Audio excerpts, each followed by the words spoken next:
Hey, demons, this is Nurse Hatchet. You are listening to the Wolf Pack. The genre of horror is a great expanse.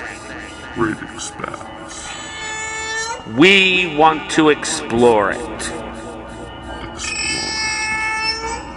We've spent years building our credibility, our reputation, interviewing people from all levels of horror, discussing visual and literary horror. This is our exploration. This is Full Spectrum Horror. Wow, that's odd. Guess who? That's an intro. Yes, it is.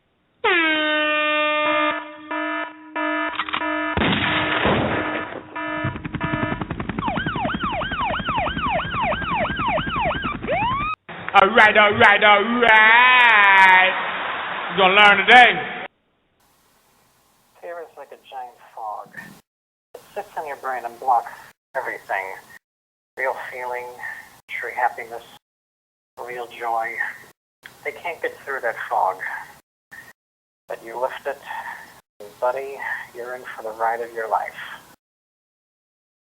Good evening, everyone, and welcome to another episode of Full Spectrum Horror. I am your host, Mr. Christopher Highland, and with me as always is Mr. Eric Morris, otherwise known as William Patterson. And tonight, we are going to be doing a rather unique, rather special episode about horror and how it affects one's mental health. But before we do that, I would like to introduce our guest, Our guest, who is a producer of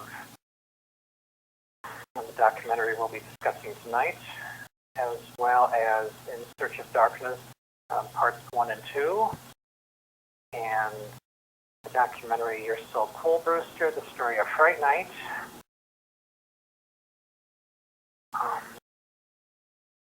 Ladies and gentlemen, Mr.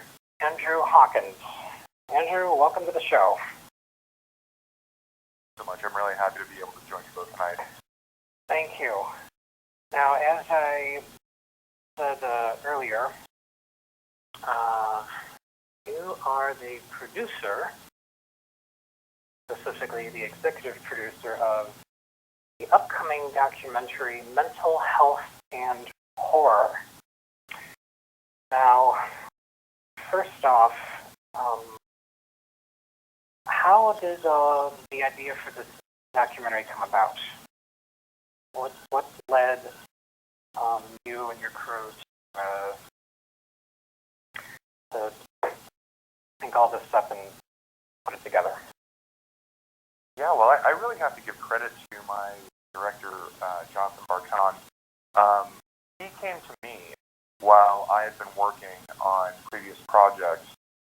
In Search of Darkness Part 2 had been completed and released, and I had been doing quite a bit of work with that team and connected with Jonathan and his background as a journalist, working with Red and with the Horror Collective and so many others, and currently is with Mutiny Pictures, but also Great Beast Productions, the entity that we created when we launched Mental Health and Horror. He asked about this idea that he had. And what he had come up with was this concept for a documentary that focused on horror movies and how they can affect people. And that includes viewers, the stars, everyone who loves horror movies, and how horror can be a benefit for people's mental health. So I went over things he sent me. I reviewed all of his spec script ideas and outline, and immediately I said, I absolutely want to be a part of this.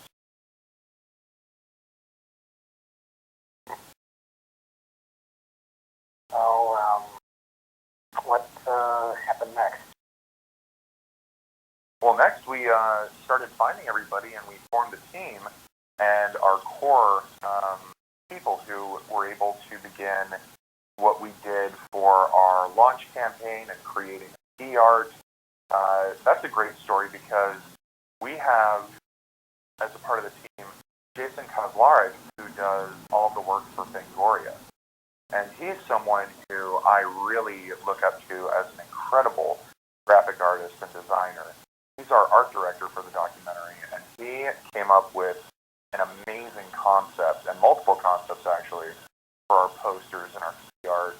And we developed that and iterated on it until we got to the final stage where we were able to release our official poster. And we have also my our director of photography, Shane Isaacowski, who is a fine artist and filmmaker and photographer. So when you see our mental health and horror poster, that skull is photographed by Shane. And then Jason took everything and built off of that. So we really started with our initial visual concepts and what we wanted to deliver to everyone, what we wanted to share with all of our news outlets and our audience and get things going. And then we brought on an incredible producer team made up of Zena Dixon, BJ Colangelo, and Alice Collins. And we added more to the team, getting Lindsay Ragone, who's an incredible editor, on board for the film. And we also brought on Tim Weidelman, who's an amazing motion graphics artist. So we pretty much built everything off of that concept from Jonathan. And then we started really working on what our messaging was going to be for everyone who would be interested in supporting the documentary. And then we just got the word out. So, messaging, and tell us about that. Yeah, well, our biggest thing is that we want this documentary to be something that horror fans can watch and documentary fans can watch, and people who are interested in the mental health care field can watch and really get a lot out of. Our whole goal is to have this be a reflection on how horror movies can really positively affect people's mental health and help them get through struggles and help them get through things like trauma and stress and depression and anxiety and fear and everything else that we all deal with. And in the end, when we were able to release the documentary, we also want it to be something that educators can look at and teach in schools and have anybody who wants to get a better concept of, if someone walks into a psychiatrist's office and says, I'm struggling with some horrible things in my life, and I just watched A Nightmare on Elm Street, and Nancy got me through the worst things that I've been dealing with lately. We want that psychiatrist or that healthcare provider to understand what their patient's going through or what that person is dealing with, instead of continuing the stigma of rejecting that idea and saying, oh, you're watching horror movies? Well, you need more treatment, or you're doing it wrong, or that's negative for you. Because there are so many survivors in horror films that we can look up to. And we really want to spread that message, but also leave everyone with a positive outlook and a good feeling when they walk out of the theater or turn off the documentary when they're done watching it. Yeah. So I'm sure there's an extensive interview process that went on. Tell us about that. Oh, talking about the interviews or developing? Yes. What do you? Specific interviews. I mean, the stars. I'm sure you interviewed doctors as well. Yes. Yes. That's a huge part of the documentary. Is our main focus is we wanted to talk to people who are in the horror movies that we love, and we've got an incredible cast throughout the decades of people who are part of the horror industry. And then we have a good number of actual counselors and therapists and psychotherapists and healthcare providers who are talking from that experience. and actually giving us their input from their educated perspective, saying, I have dealt with this, I understand this, I've studied the old philosophers like Carl Jung and looked into the dark aspects of personality and shadow theory and everything else, and really analyzed how horror can have a positive impact on the viewer. And then we've also had a good number of people sit with us and talk about their love for horror and how it's affected the rest of their lives and their careers, like people who are teachers, people who are fine artists, people who are journalists and writers. And it's been an incredible journey just sitting down with all of these individuals and getting their different perspectives. But we're really lucky to have the cast that we do, and it's been amazing for everyone to sat in front of us. Are there any specific interviews from these people that stand out? Yeah, well, I'll say right off the bat, one of my favorite, I mean, it's hard to say that, you know, I have any standouts because so many have just been amazing, but I love that we got to speak to Kelly Maroney from Chopping Mall and from Night of the Comet, and her input was so amazing because while she sat with us, she kind of had a breakthrough revelation about what horror can really do for us mentally and how it can help us through struggles. And I'm not going to give her quote away because it's so good. I want everyone to wait for the documentary to see it.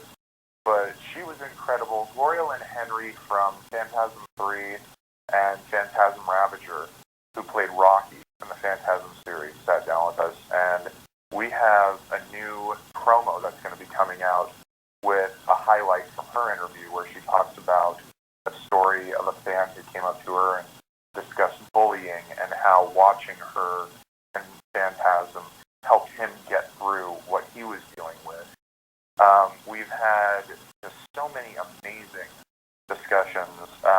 One that's in our new preview that I really loved was Greg Day from Fright Fest, who's also a psychotherapist.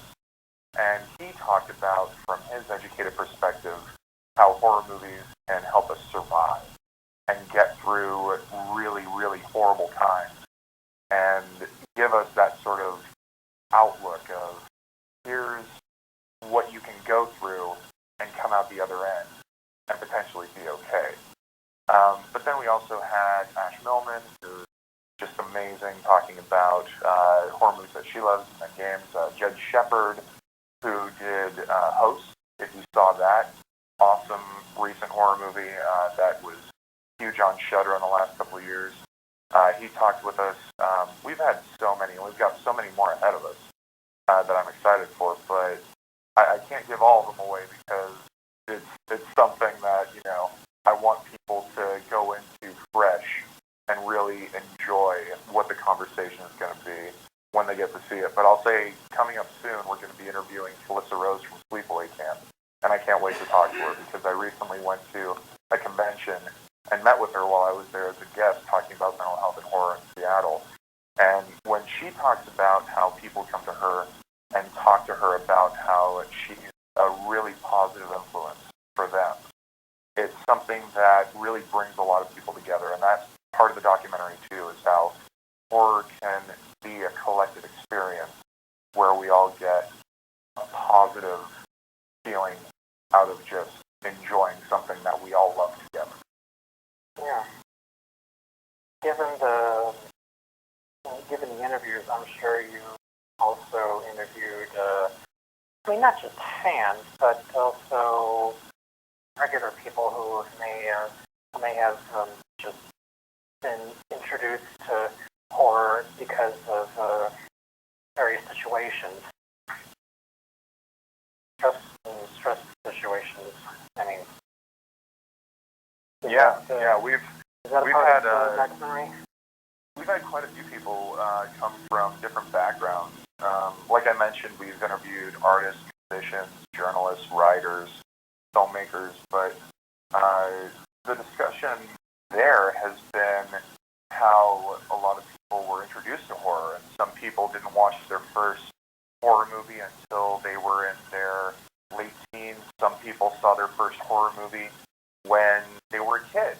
Like for me, for example, the very first horror movie I ever saw that really stuck with me and really got an imprint in the back of my brain was Dream Warriors. And I think that was when I was 4 years old, just because a babysitter threw it on. And it's not the best story. I mean, it's a hell of a thing to think about, the Freddy snake when you're a 4-year-old having nightmares. That's where I was. But it's something that, a lot of people had happened to them. They might have been sneaking downstairs and peeking up from behind the couch and seeing their parents watching Halloween.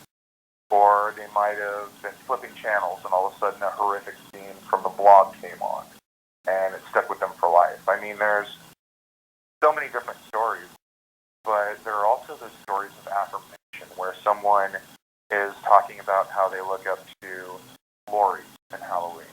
And they have always been a fan of Jamie Lee Curtis ever since they saw her as that character going through that night of terror. And that's a big part of the documentary, too. That's where we really dig into the personal stories of how people became horror fans. And it's not specifically just people who work in the industry or fans themselves. It's people who really connected, for whatever reason or another, with any number of movies from the genre. I'm sure there's a wide range of, how should I put this? Wide range regarding the level of fear regarding horror film, regarding the interviews. Meaning, as I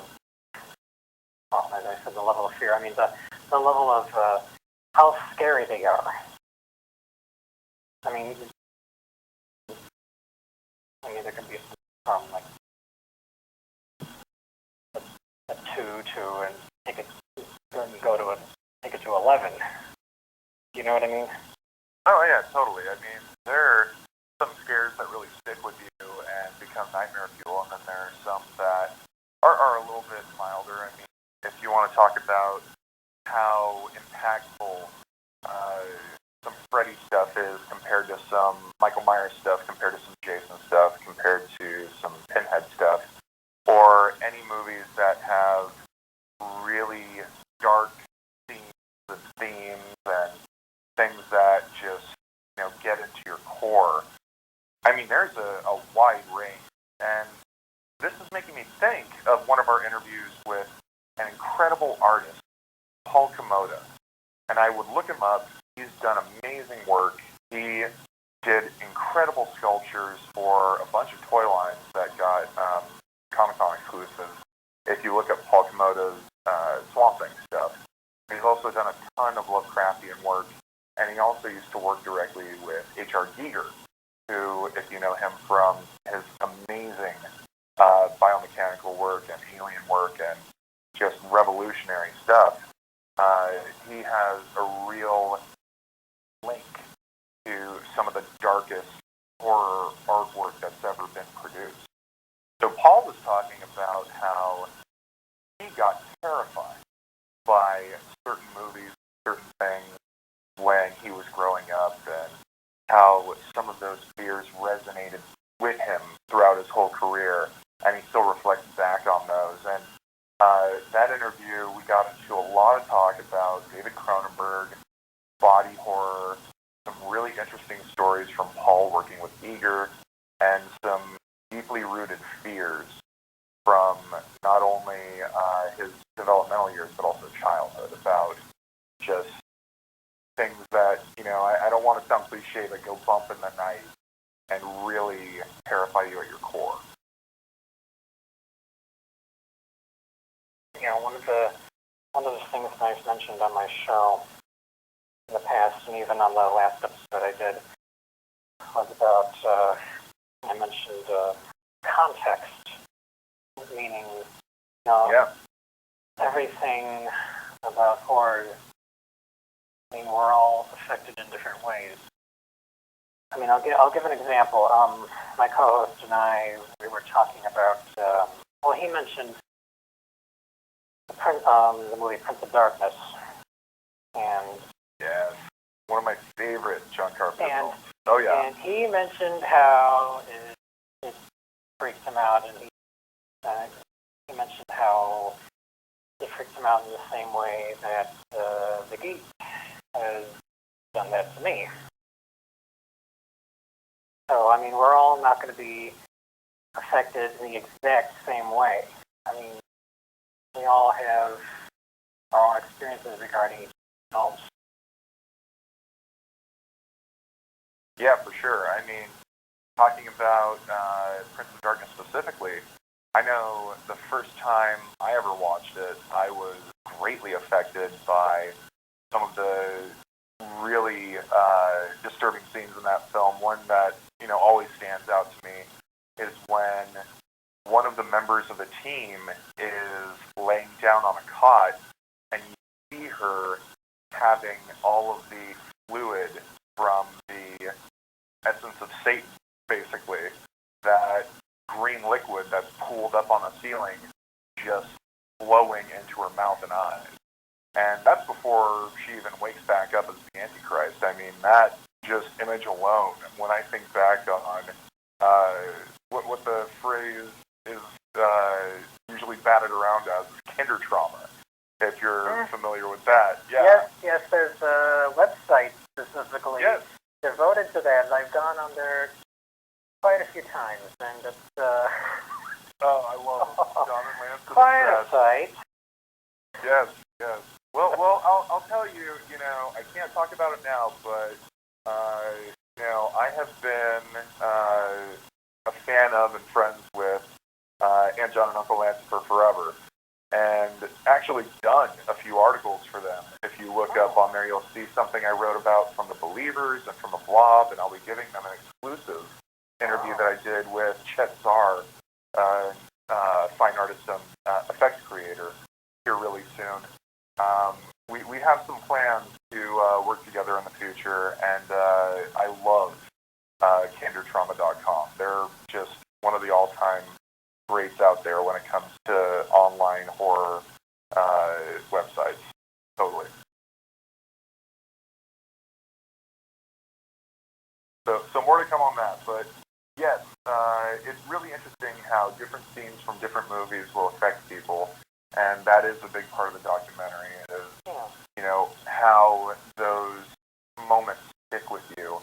But then, again, because of what mental health and horror really focuses on, is how those moments can be with you through a lot of those times in your life when you are struggling or you're needing some kind of influence to help you get through what is happening, whether it's relating to, again, trauma, stress, distress, fear, abuse, depression, anything like that. Documentary goes drug or alcohol abuse. Yes, actually. I'm glad you asked that, because one of our recent interviews was with someone who I'm very thankful joined us. And this interview, we had planned to really talk about horror from the mental health provider perspective, but it was with a counselor and friend named Dave Sherman, who is also the head of an organization where it's focused on rehabilitation from drug and alcohol abuse. So the Road to Rehab is a program that works with a lot of artists and a lot of musicians and a lot of people in the industry, but it's also open to anybody who needs it. And Dave Sherman, being the head of that out of Philadelphia, is someone who, when we talked to him, he really did bring up a lot of ways that substance abuse can really negatively affect people. And his input, I think, is so incredibly valuable, because if you don't always relate that, immediately it makes me think of Dream Warriors, And, Jennifer Rubin's character in that film is dealing with being a recovery substance abuse addict. And she has a terrible ending, but even talking to her, just personally, she has mentioned at conventions and discussions that has been something people have come up to her and talked about. That when they see her and her character and what she goes through and what she struggles with, and then she gets the awesome mohawk and the leather and the switchblades and does the beautiful and bad line, that can be really empowering for a lot of people. But Dave Sherman's interview with us, he really did go into a lot of what people can struggle with when it comes to addictions and substances. And to have that be a part of the discussion for the documentary is something that we're really thankful we were able to get.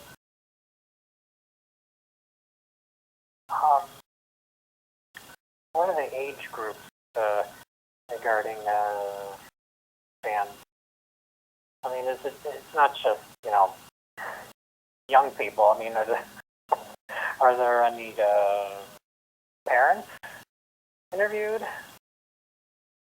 Yeah, and someone that we have coming up, who I'm really looking forward to, is not only a parent but also a teacher.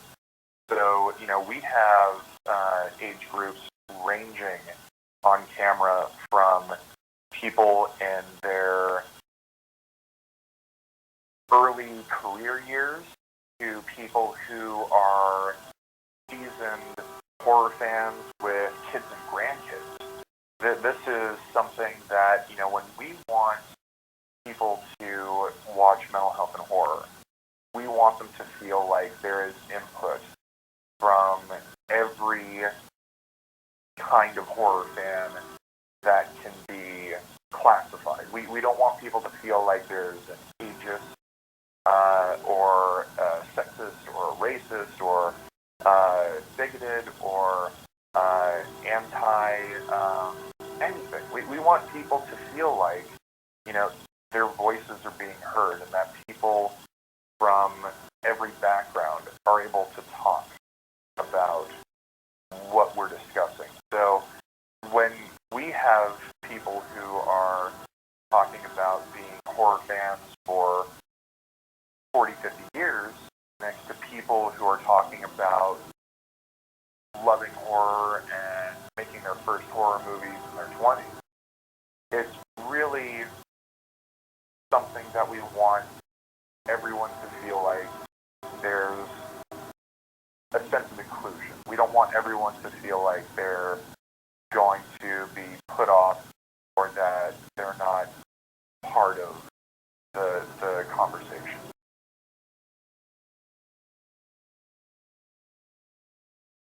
Are there any interviews where people have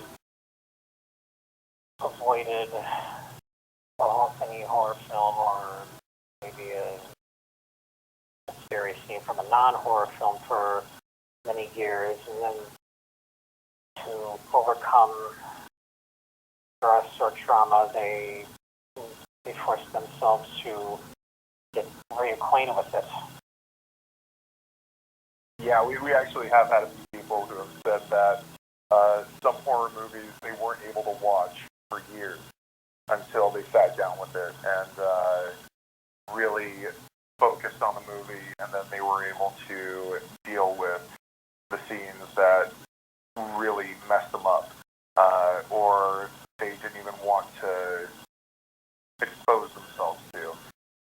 And it actually helped them get a better sense of things that they weren't expecting to think about. I think one of those, The Exorcist, got brought up as one of those movies. And I think there was some discussion about one or two of the Halloween movies. I know a lot of David Lynch got brought up, where people were like, no, I don't want to see that, but then I'm going to watch Twin Peaks Firewalk with Me or Eraserhead, and it was actually better that I watched it later in life when I could appreciate it than when I was younger and I might have had a bad impression discussion of it. But yeah, we do have a couple of those stories that are brought up in some of our interviews.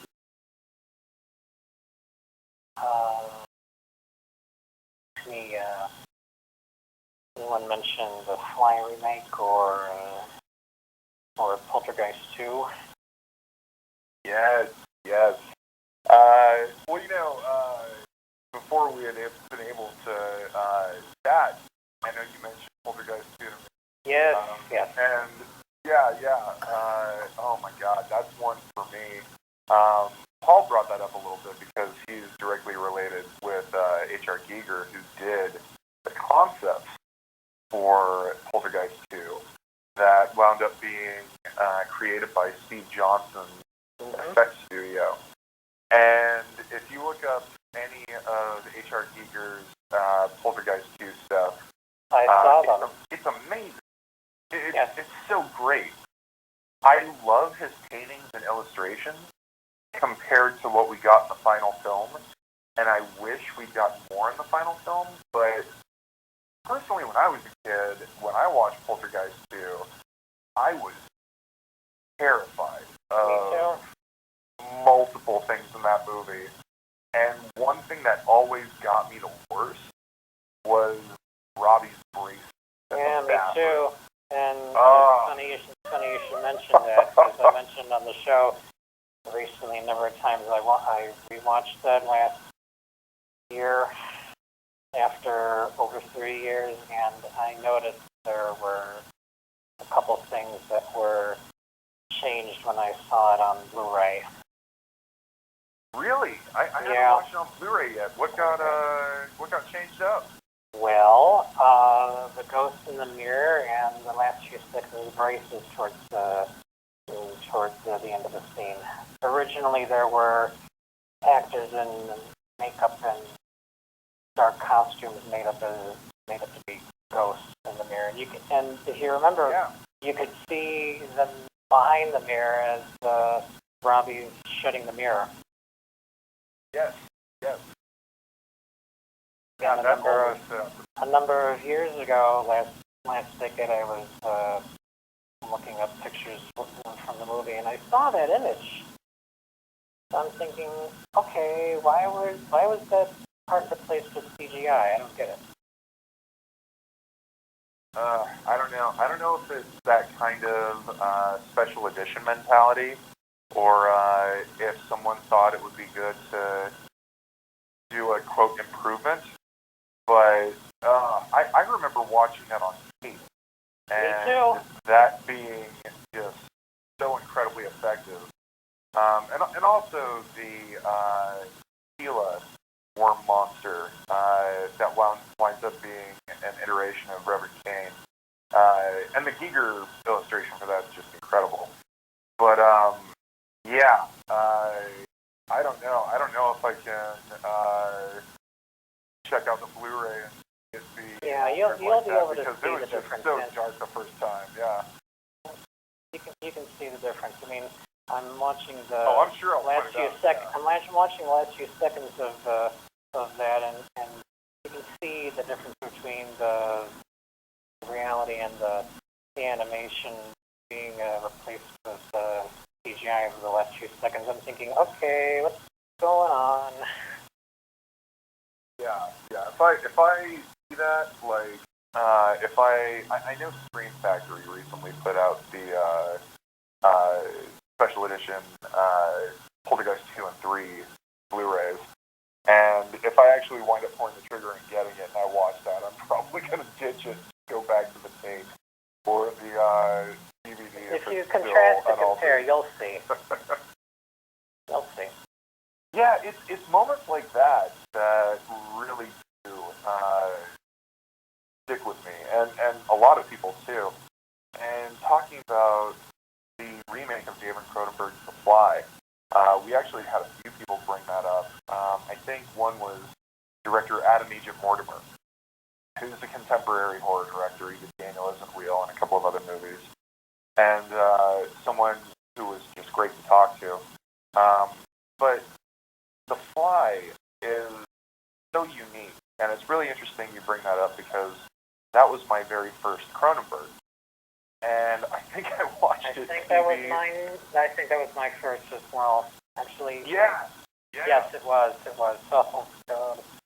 It's before I even knew who Cronenberg and Videodrome and Shivers and Brood and, I could go through his whole filmography because I have just grown to have so much admiration and respect for him.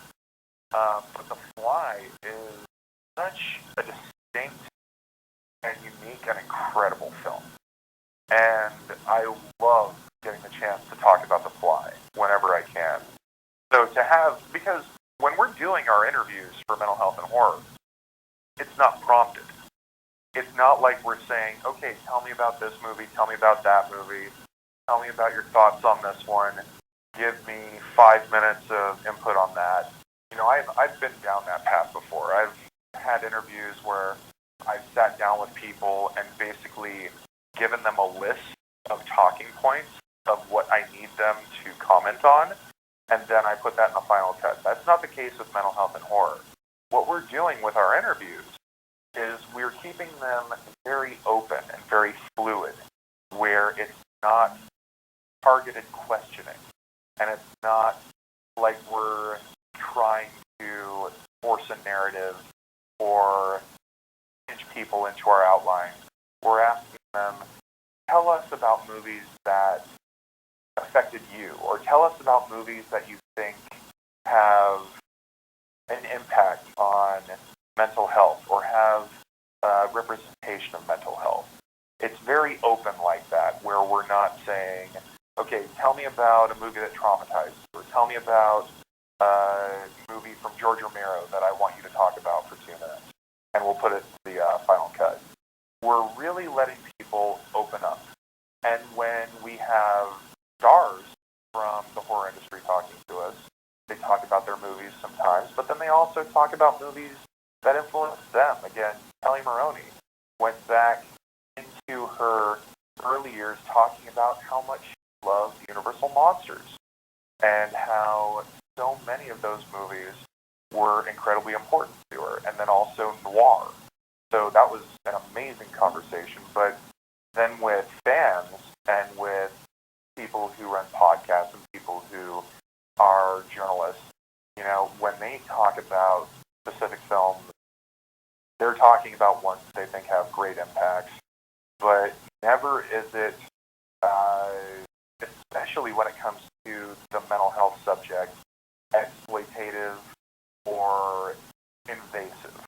We never ask anyone to tell us about traumatic experiences or horrible things that have happened to them in their lives. That's not our intent, and every time we sit down with someone, we always want to make sure that they feel safe. Unless they bring it up themselves. Exactly.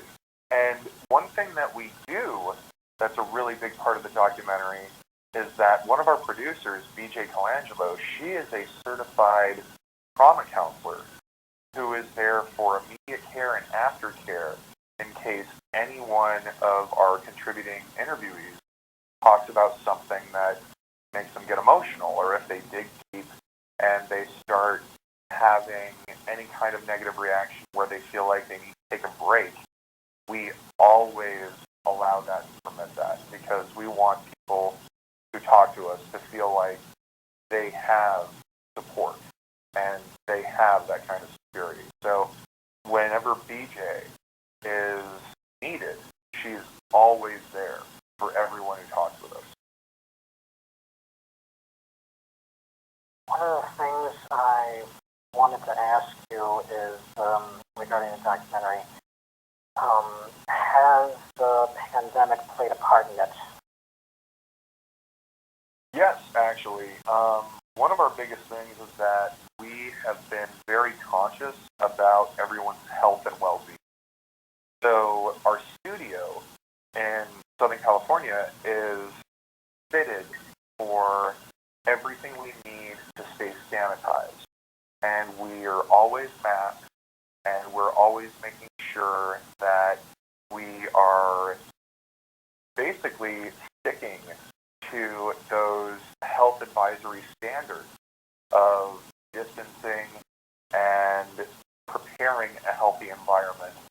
for everyone who comes in for an interview.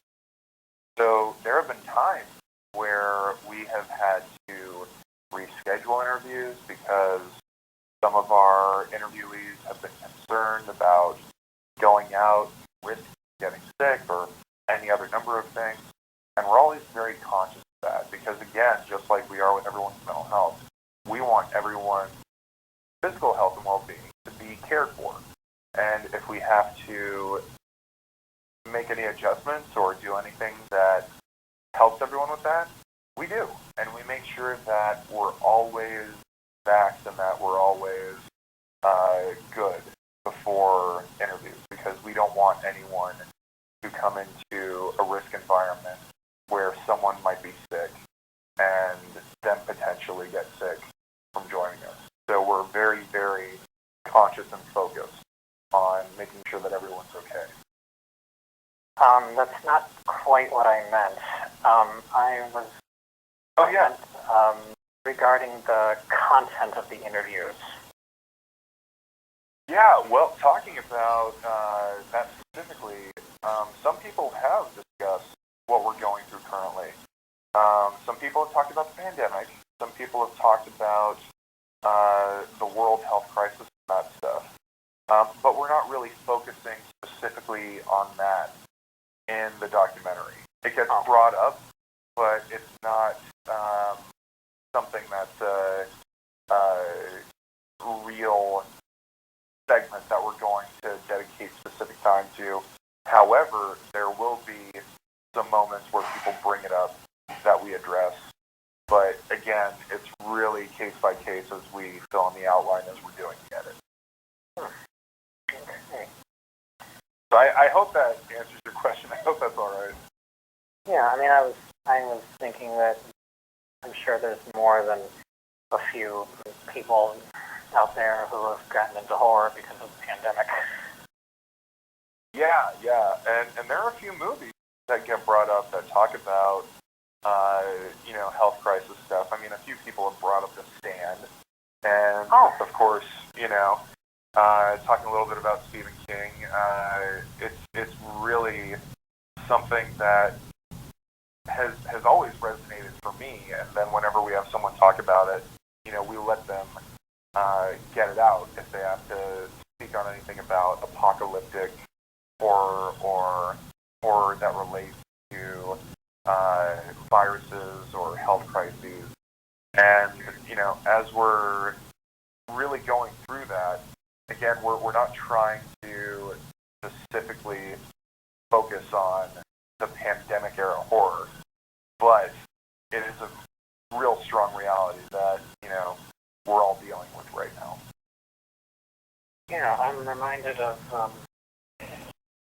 someone who wrote into my show saying they got into horror for the first time, and they asked my co-host and I what films they should start watching. And I don't know what the circumstances were behind that. I mean, they didn't tell us. I haven't asked them yet to tell us, but if you're listening, write in and tell us. Yeah, we had some conversations. Actually, this was making me think of an incredible interview we did with journalist and author Violet Blue, who joined us talking about how when she was growing up in San Francisco, she had a group of friends who were all dealing with terrible situations and poverty and having to support each other. And it related a little bit to the conversation about what we're dealing with right now with the pandemic and the health crisis. And it's a big talk about zombies. And again, talking about Romero. And there were films like Night of the Living Dead, Night of the Living Dead 1990 that Tom Savini did, Dawn of the Dead, Day of the Dead. And, they would watch them. And then they would watch, a bunch of Italian knockoffs and other ones too. And other filmmakers cracked at zombie films. And that bringing everyone together in a group to try to overcome the zombie apocalypse. That was something that was really helpful for her and her friends when they were growing up just trying to survive in their late teens and dealing with just not knowing what you're going to have on your plate at the end of the day. If you were even going to be able to go to bed with a full stomach or dinner in your belly, or even stay healthy or stay safe. And it's stuff like that that, you know, the way horror movies can help people survive is an interesting conversation and a very important one. That's something that we really do touch on quite a bit in the documentary. I want to say that being a host of my show, and also before I was able to host my own show, I was a co-host. And before I was able to do that, I've been through something traumatic. And as I said, I brought up bringing up those two movies, the Fly remake and Poltergeist 2. Specifically, the Fly remake, it was the ending, and for Poltergeist 2, it was the worm creature that I rewatched. And being a co-host and host, I mean, this has been an incredible opportunity of personal growth and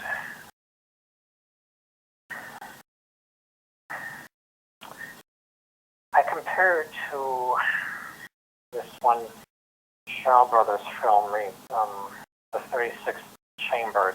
Are you familiar with it? Yeah. Oh, yeah. I actually... It's a lot like that. I mean, it's a lot like I love training to be a monk. I mean,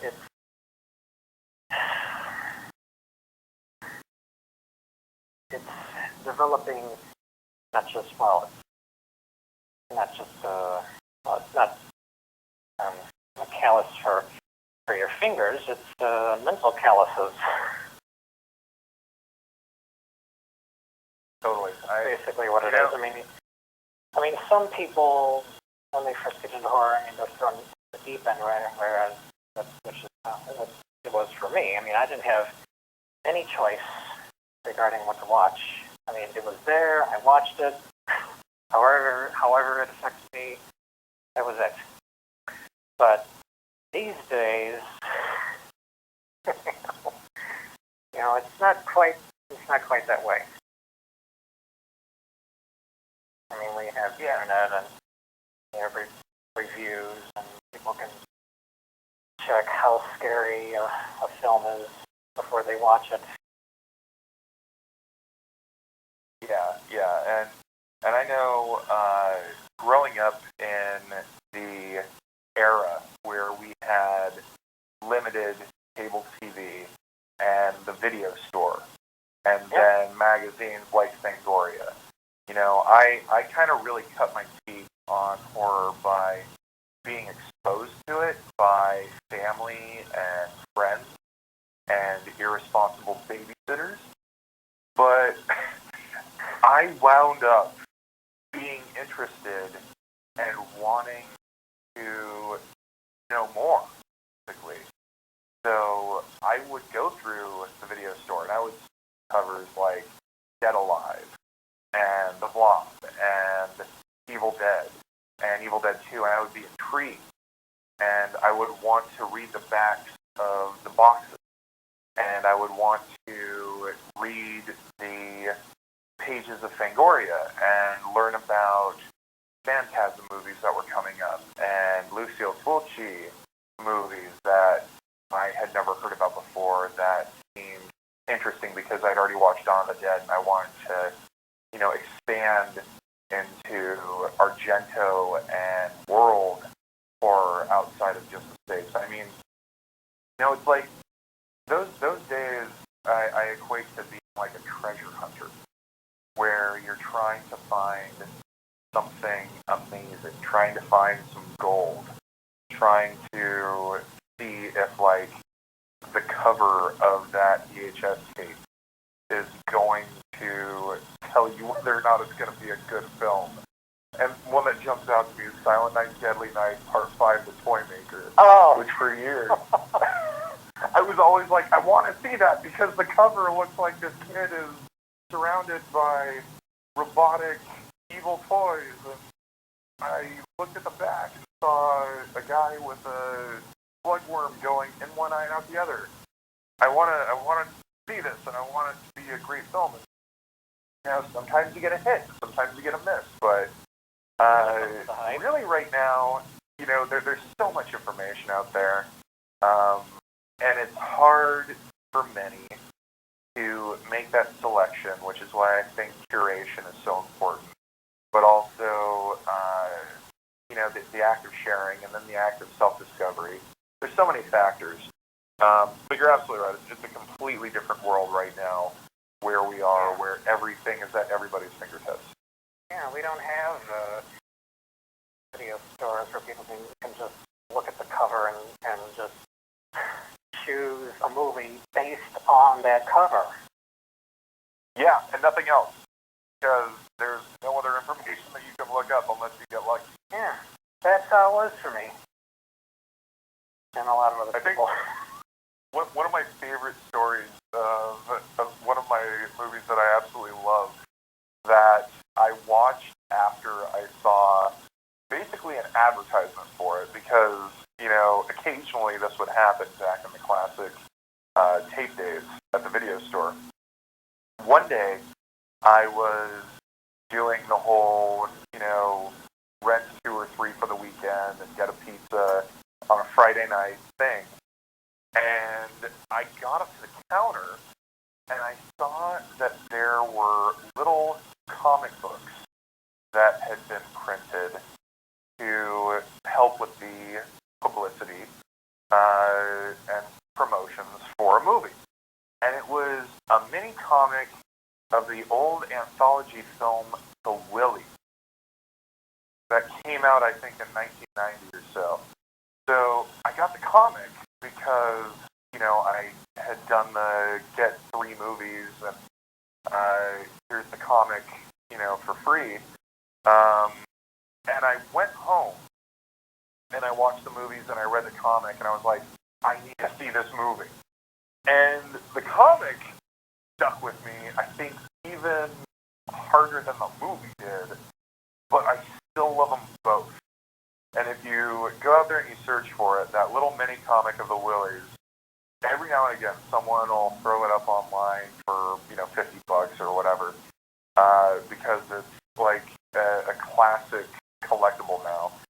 But that was one of my favorite things that I always look back on. It's like, if you didn't have access to, and you couldn't see the trailer, or you didn't have any way to search for it other than going to the stores and combing through the magazine shelf, or reading the back of the box, or, you know, seeing an ad for it on TV, you didn't know about it most of the time, unless someone said, hey, check this out. So that kind of thing I really do love looking back on. But in a way these days, I feel like there's so much information out in the world that sometimes that can actually still happen, where it's almost like the avalanche of internet information and streaming services and VOD is so much that, you know, you kind of have to sift through all that to find what's actually going to connect with you. And it might ruin the surprise. Yes, because the surprise of popping in that after reading the back of the box and seeing the cover is totally different from watching you know, trailer that you can search for and comment on any social media or any website, you know, review. I really think that, it's kind of a double-edged sword in a way, where it's great that we have so much available to us, but on the other side, if you come across something that potentially ruins the experience for you, you'll never get that back. You'll never get that first-time feeling of diving into something that, you would have never expected. And it's funny. I mean, I love this movie to death. It's one of my favorites. I love the star. Eric Freeman is amazing. Just an incredibly great person. I remember when everyone was sharing Garbage Day from Silent Night, Deadly Night 2. And it ruined that scene for everybody because everyone went and watched the movie after they saw the meme, after they saw the video on YouTube and on Vine and, all that. Because this was a handful of years ago, and this was, really hitting big. I remember it must have been, 2010, 2011, when Garbage Day was just all over the place. And I had seen the movie, and I had loved it. And, I thought that, for all of its faults, Silent Night, Deadly Night 2 is still a Christmas favorite. Yeah. But, so many people, they saw Garbage Day before they saw the movie. And they never got that, first time, going in without any knowledge and being literally blown away by that whole bit. It's so good. It's a shame there hasn't been any reenactments of that, or maybe there has. Well, I'll tell you, I had a wonderful conversation with Eric at Sinister Creature Con, and this was just last year. We talked a little bit about mental health and horror, and we're looking at doing something together with him soon, but he is currently working on trying to have a continuation of that story from that film. And I don't know if it's going to be a Silent Night, Deadly Night 2 Part 2, or Silent Night, Deadly Night, Eric's Revenge or something. But there's a little bit of background legal going on with the rights and getting everything put together. But he might wind up on camera again. And, with all these legacy horror films that are coming out now, I really feel like it's got to be done the right way or not at all. And I would love to see him come back, even though he got shot up at the end. He still smirks in the very last frame, which means he's still with us, and he can always come back. And if he does Garbage Day again in some fashion or some nod to that, I'd love it. It's one of my favorites. I can imagine a dark comedy sitcom with the character.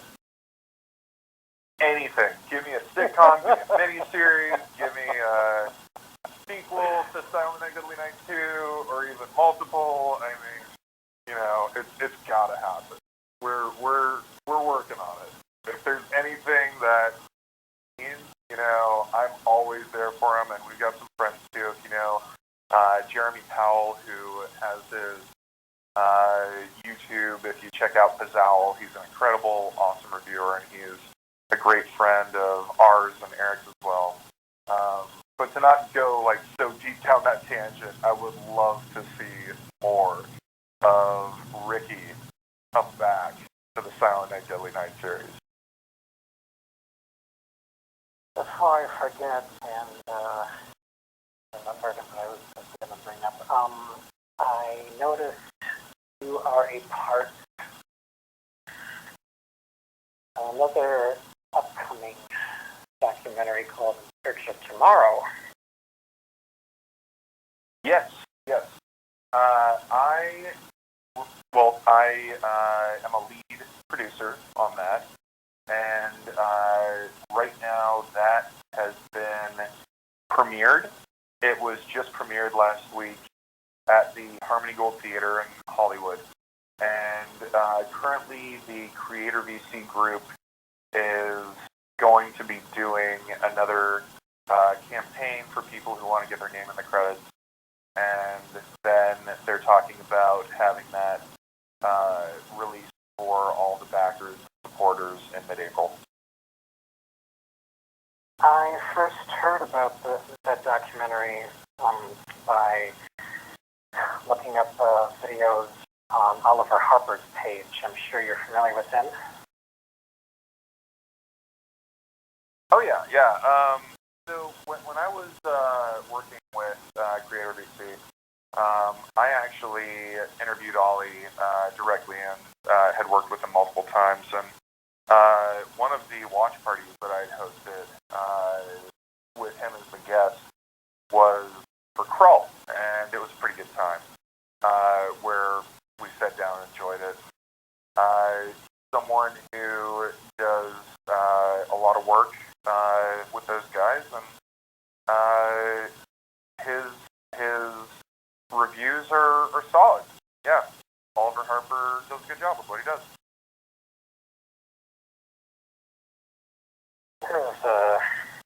I saw a trailer for the documentary, and there's a part of it where, and I mentioned this scene to you before, that very scene in Superman 3. There's a part of that in the documentary. I mean, in the trailer. And I hadn't seen that image in over 30 years, and I thought, oh, okay, well, I made it this far, so there's a gif of the scene, and I watched that, and then I rewatched the scene. I had to rewatch the scene with the sound off. Yeah. And Ollie actually joined me for a Superman 3 watch party and interview as well. And that robot transformation has always stuck with me. When that's another, his sister gets sucked in. That's another part where it was different than how that's another part where it was different than how I remember, because I remember it occurring quicker. Yeah. I remember the first time I watched it on TV. I don't know if it was edited for broadcast, but it just hit. And then she got all the panels across her face and all the wires, and then did the walk out of the supercomputer. Yeah, and the Frankenstein monster walk. Exactly, 100% of Frankenstein walk. Oh man, just such a memorable, horrifying transformation and moment. And we even joked about that. Oliver and I were just laughing, like, Superman 3 didn't have to go that hard. Exactly. It took it there. And yes, absolutely, like, that transformation and Robbie's braces and Poltergeist 2 were huge kinder trauma moments for me. That lasted, in my nightmares for a long time. Reminds me of a movie I've been debating on seeing, Tetsuo the Iron Man. Yeah. My co-host has been concerned about seeing it, or says, well, you shouldn't probably see that. So I watched parts 1 and 2 of In Search of Darkness. In the second part, they interviewed the director, and they show clips from the movie. So I think, I've been thinking to myself, well, all those clips made it this far. Well, I'll tell you, one of the best things I ever did for In Search of Darkness was I connected with Shinya Tsukamoto, the director of Tetsuo the Iron Man, and did everything to have him on camera for an interview from Ikebukuro District in Tokyo. And coordinating that the things that I'm always going to be the most proud of, because I really do look up to Shinya Tsukamoto as an incredible director. I had oversight on that segment of the documentary, as well as QA of the entire film in the end before we released it. But I made sure that the interview that we had with Shinya properly represented what he wanted to discuss about Tetsuo, and also composer Chu Ishikawa, and the impact of that movie, not only on horror cinema from 1989 going forward, but also industrial cinema culture and extreme cinema and Asian cinema. Tetsuo the Iron Man was revolutionary. So to connect with Shinya and talk with them, I'm incredibly proud of that. I would say, Tetsuo is not an easy film. It's tough. It is very abstract. It is very hyperkinetic. It's got incredible energy to it. It's got very dark themes and brutal body transformation sequences and death and body horror, of course, and it is an incredible ride. But I always recommend anyone who is even the slightest bit interested to dive in and check it out. And I'm really, really appreciative to hear that you watched that segment, got interested. Yeah, I've been debating whether I should discuss that film on my show or not. Go for it. I've discussed it on previous shows that I've been a part of. I was one of the members of Four Brains One Movie and Movies from Hell and Freaky Fandom and other podcasts, and I've talked about Tetsuo multiple times. And really, I think that it's an incredibly important film and absolutely worth watching. So if you're feeling it, totally go for it. You also featured Pet Cemetery on In Search of Darkness. That's another film that I haven't seen in about 30 years. Yeah, that's one of my favorite Stephen King Does that film adaptations. come up in mental health and horror? It does. It got brought up. Yes. We did have one of our interview contributors talk about Pet Cemetery and a little bit of the themes of that movie when it talks about dealing with family and loss, especially Gage passing away.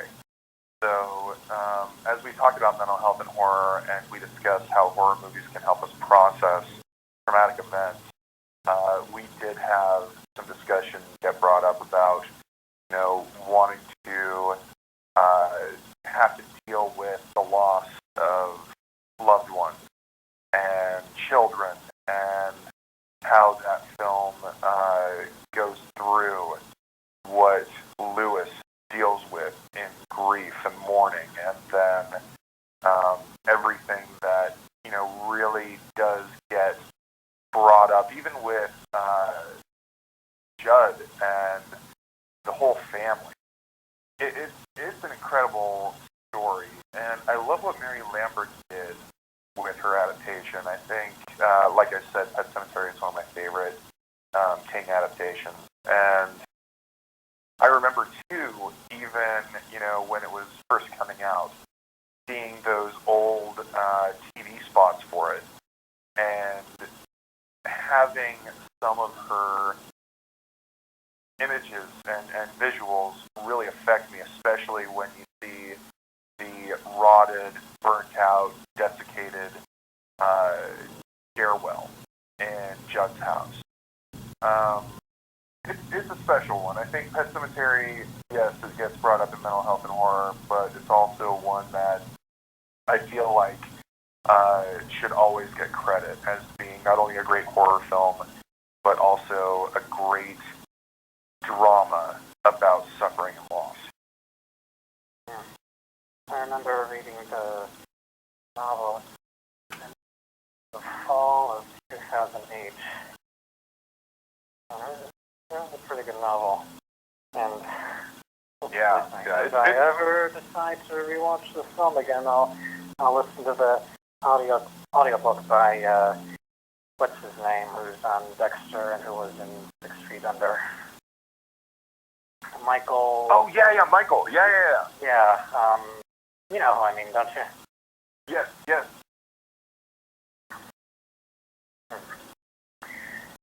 Yeah, he's an incredible actor and a great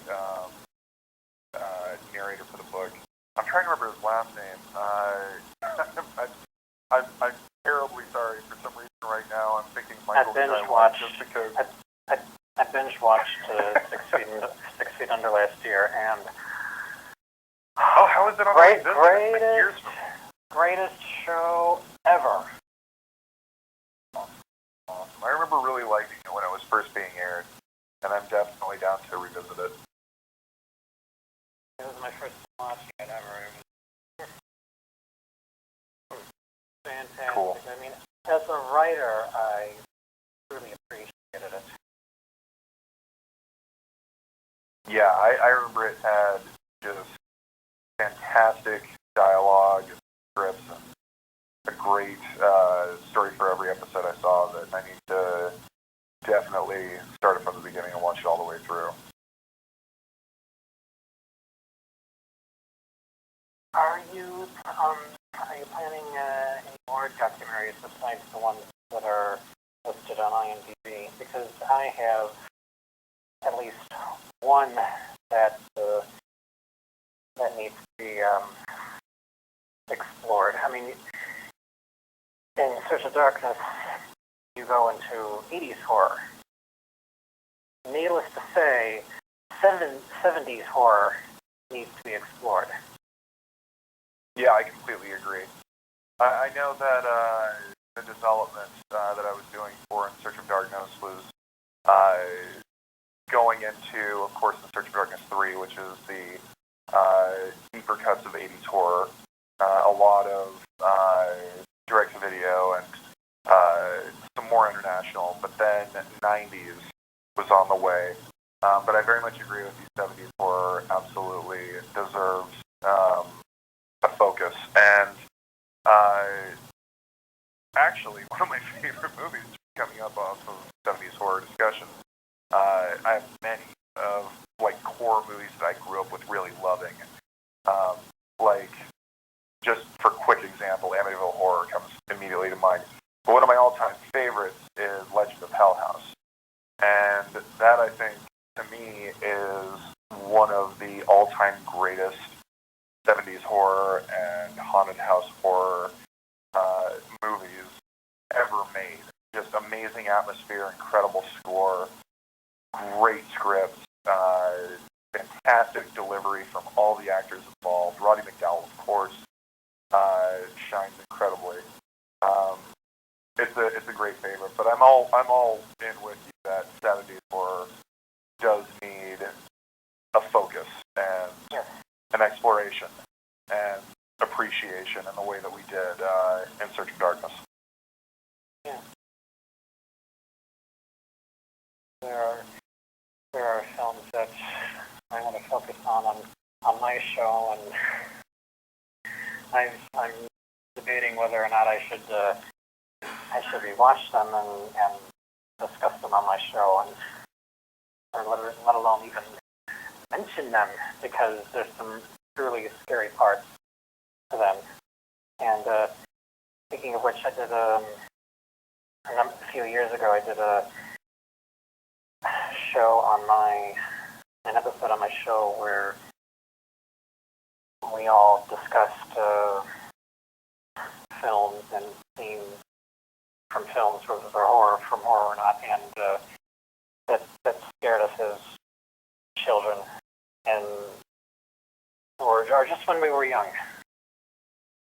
And one of them was from the original Tales from the Crypt. Yeah. Oh, that's, yes. Favorite that I watch around Christmas time every year, but not only that, because it's great year-round. the original Tales from the Crypt Amicus film is another all-time favorite. It's so good.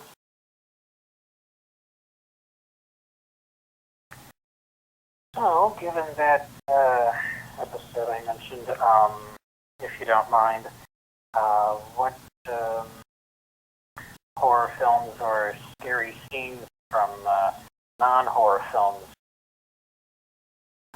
scared you as a kid? Oh, man. Well, immediately my mind goes to animated movies. There were plenty of moments in Don Bluth films that stuck with me and gave me nightmares. Moments like the Great Owl from Secret of Nim stand out. Another pretty terrifying movie that got me. And it's interesting, too, because, you know, we can talk about genres, and we can talk about how different movies that are outside of horror specifically can affect us. It's kind of a thing where I feel like when sci-fi comes into play, it can trip into sci-fi horror, you know, very easily. Same thing with comedy, like Bill and Ted's Bogus Journey, you know, has a couple of moments in it that freak me out. But when I'm looking back, like,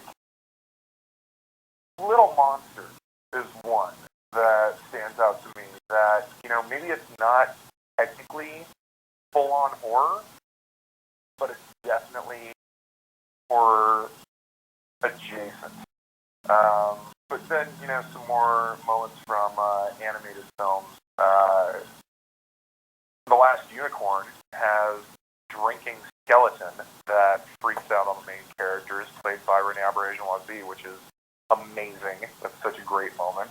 The Land Before Time has a couple of dark moments. Pinocchio has some incredible dark moments. And if you can't tell, I've pulled up some of my favorites just because I had them, you know, easily accessible. If you ever heard of the peanut butter solution, that's supposed to be kind of a kid story, half fantasy kind of movie, but it has some nightmare fuel in it. And then the Seventh Voyage of Sinbad always stands out to me because of one scene, and it's when the princess's maid gets turned into a multi-armed snake monster. And what happened with the Ray Harryhausen effects in that scene, the incredible stop motion, on my, like, 6-year-old brain, I was just, like, horrified about that transformation. And when it turned into a threatening moment, I was just scared. And then it all gets taken care of by magic. But that's an incredible moment. And then one really big one that stands out for me, if you've ever watched the claymation film, The Adventures of Mark Twain, there are some really dark moments in that. There's one with a specific character that happens in an elevator that always terrified me. But I've always found it interesting that when people talk about moments from kids' movies that scared the hell out of me, everyone talks about the mysterious stranger. And that sequence in that film is just dark and existential and fascinating and brilliant. And I really think what Will Vinton did with that was incredible. And I was a fan of his from, you know, growing up with, like, the California Raisins, everything that was a part of that era. I mean, even, you know, the Saturday morning cartoon bumpers that he did and the Will Vinton Claymation Christmas special were favorites. But it's interesting to me when we talk about scary scenes from non-horror movies that affect you growing up. Because there were quite a few that got me, and I always am fascinated by ones that people bring up whenever we have that conversation. What about horror films that scared you as a kid? Oh, one that I immediately go to, if you've ever seen this, it's called The Believers, and Martin. Oh yeah, I remember that. Oh yeah, totally, because it's like voodoo in New York. This whole movie, and it's incredible, and it's got a scene that's notorious for a lot of people who got through the first half hour of the film and made it further in than I did when I first saw it, because I stopped like right at the beginning when the first horrifying moment happens. But later on, there's the scene where the woman, she puts on some makeup and winds up with spiders bursting out of her cheeks. But in the beginning of the film, there is a death scene that always just destroyed me from watching it as a really young kid. And it's when Martin Sheen's son is watching his mom get electrocuted because she is standing in spilt milk on the kitchen floor and trying to plug in Mr. Coffee, that short circuit, and it immediately just lights her up and fries her right there. And that scene just stuck with me for years. But another one that I'll mention is, well, of course, the decapitation of David Warner's character in The Omen was always brutal, I thought, and pretty horrifying. There's a bunch of moments in The Gate that really got me. Kingdom of the Spiders was actually one that really did mess me up as a kid, just because of there's like no escape.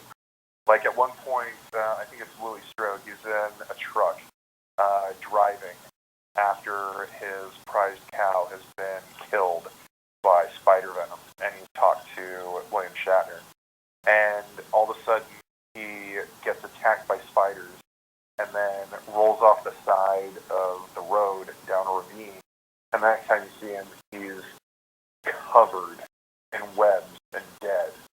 And there's another scene where a pilot is flying his crop dusting plane over the city, and spiders are just all over him, and then he crashes.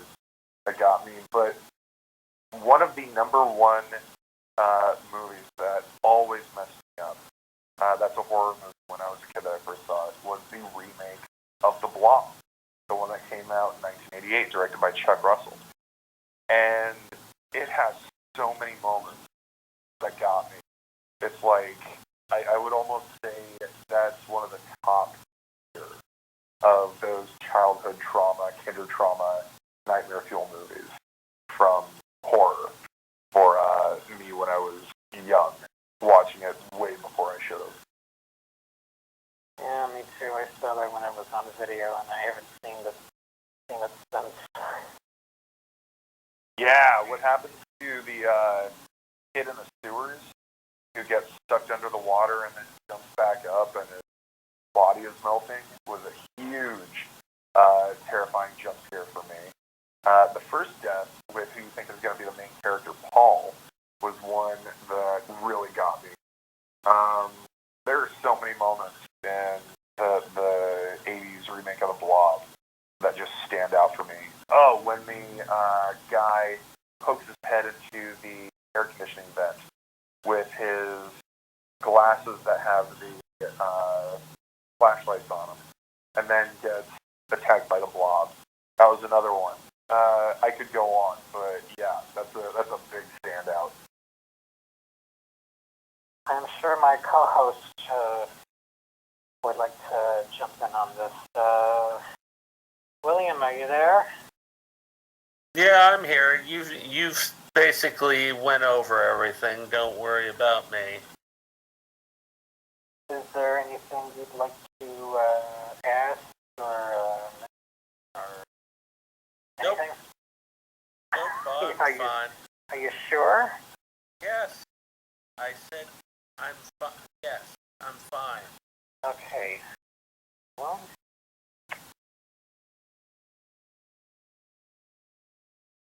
I don't think Well, guys, I gotta say, it's been just awesome talking to you, but I'm getting pulled away. I've had just a great hour and a half with you guys. It's really been a great night.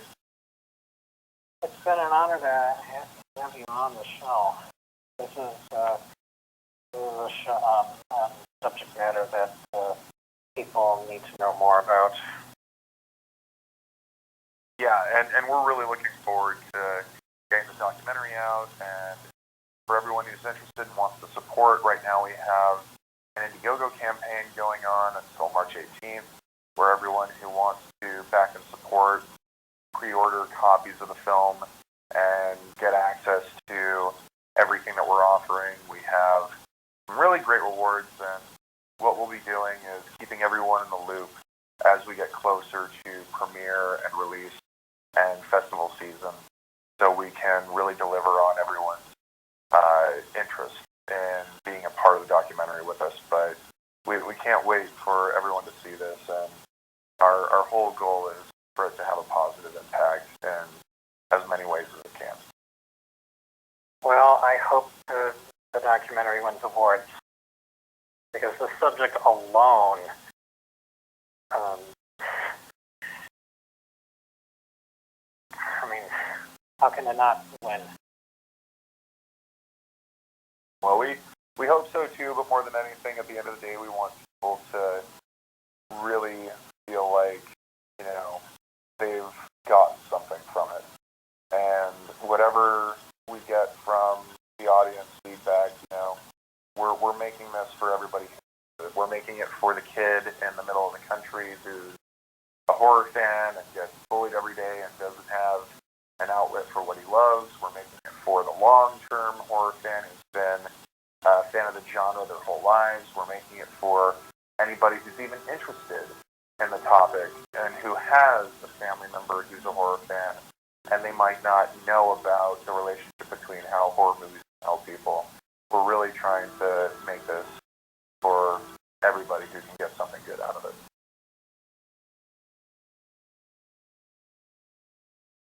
Well, that's good to know. And thank you. I really appreciate it. I can't wait to see how everyone responds once we have it out. Fingers crossed for awards, but more than anything, we just want people to be happy. I like it. That's it. All right. Well, thank you. Thank you for making the documentary, and I look forward to watching it.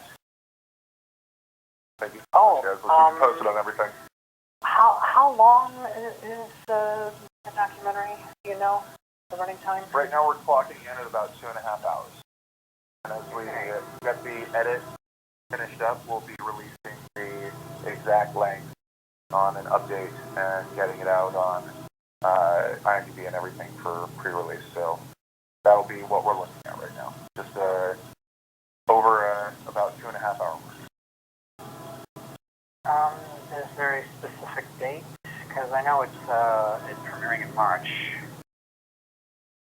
Yep, that's what we're planning. We're going to see how it works out, because with everything that's going on, we're also very conscious of what we're going to be able to do and where we're going to be able to place it. So tentatively right now we're looking at March, but we'll be keeping everyone informed. Okay. Well, again, thank you for coming on the show. This has really been something. Thank you, Christopher. It's been a pleasure. Welcome. And thank you too, William. Alrighty. All right, guys. Good night. Have a good night. Thank you so much. Take care.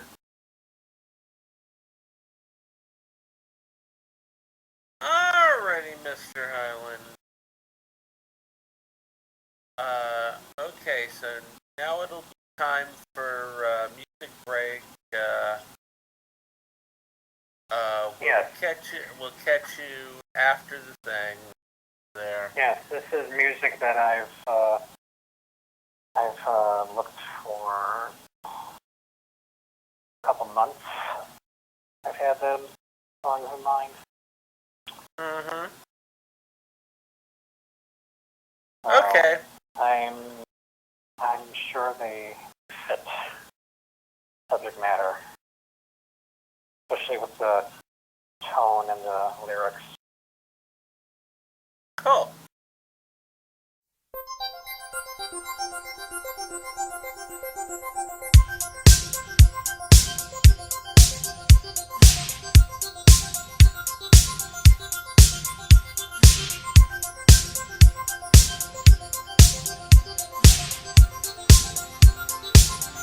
I just feel like I've been stuck here my whole life. There must be something else out there, waiting, you know, just for us. We could run away, just leave, never look back.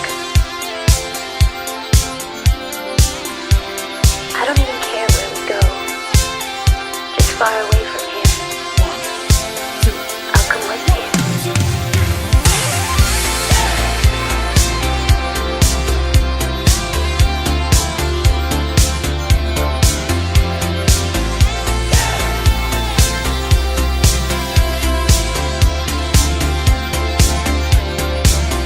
Faked our deaths, lit a match, closed the door, waited for the flash.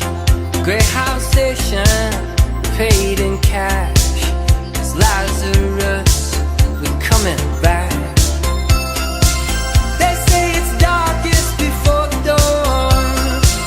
We've been in this town for far too long. They say it's darkest before the dawn. We're moving on, we're moving on, we're moving on. Sunset, no regrets. First chance, last dance, stuck in the middle, even that girl's no good love. You taste so sweet, it hurts a little.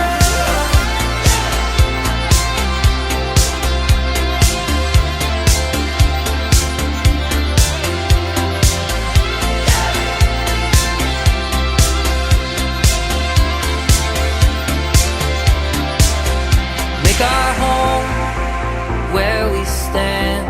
One suitcase and half a plan. Follow the wolves and sing along. Past the voices to the song. They say it's darkest before the dawn. We've been in this town for far too long. They say it's darkest before the dawn. We're moving on, we're moving on, we're moving on. Sunset, no regrets.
conform. Been so afraid of everything. I need a chance to be reborn. I never wanted anything that someone had to give.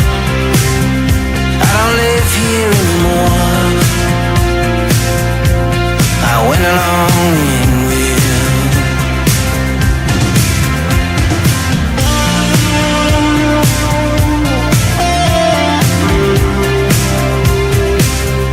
When I think about the old days, babe, you're always on my mind. I know it ain't like I remember. I guess my memories run wild. Like when we went to see Bob Dylan. We danced to Desolation Road. But I don't live here anymore. But I got no place to go. Like a heart, I'm gonna walk through every doorway I can stop. I need some time, I need control, I need your love. I wanna find out everything I need to know. I'm gonna say everything that there is to say. Although you've taken everything I need away, I'm gonna make it to the place I need to go. We're all just walking through this darkness on our own.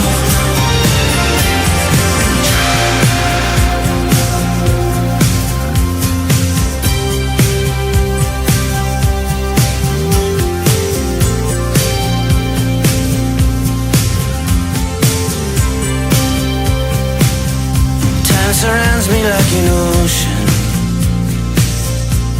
My memories like waves. Is life just dying in slow motion? Or getting stronger every day? I never took our love for granted. You never left me wanting more. But you never recognized me, babe. I don't live here anymore. Like a heart, I'm gonna walk through every doorway I can stop. I need some time, I need control, I need your love. I wanna find out everything I need to know. I'm gonna say everything that I need to say. Although you've taken everything I need away, I'm gonna take it to the place I need to go. We're all just walking through this darkness on our own. Like a heart, I'm gonna walk through every doorway I can stop. I need some time, I need control, I need your love. I wanna find out everything I need to know. I'm gonna say everything that I need to say.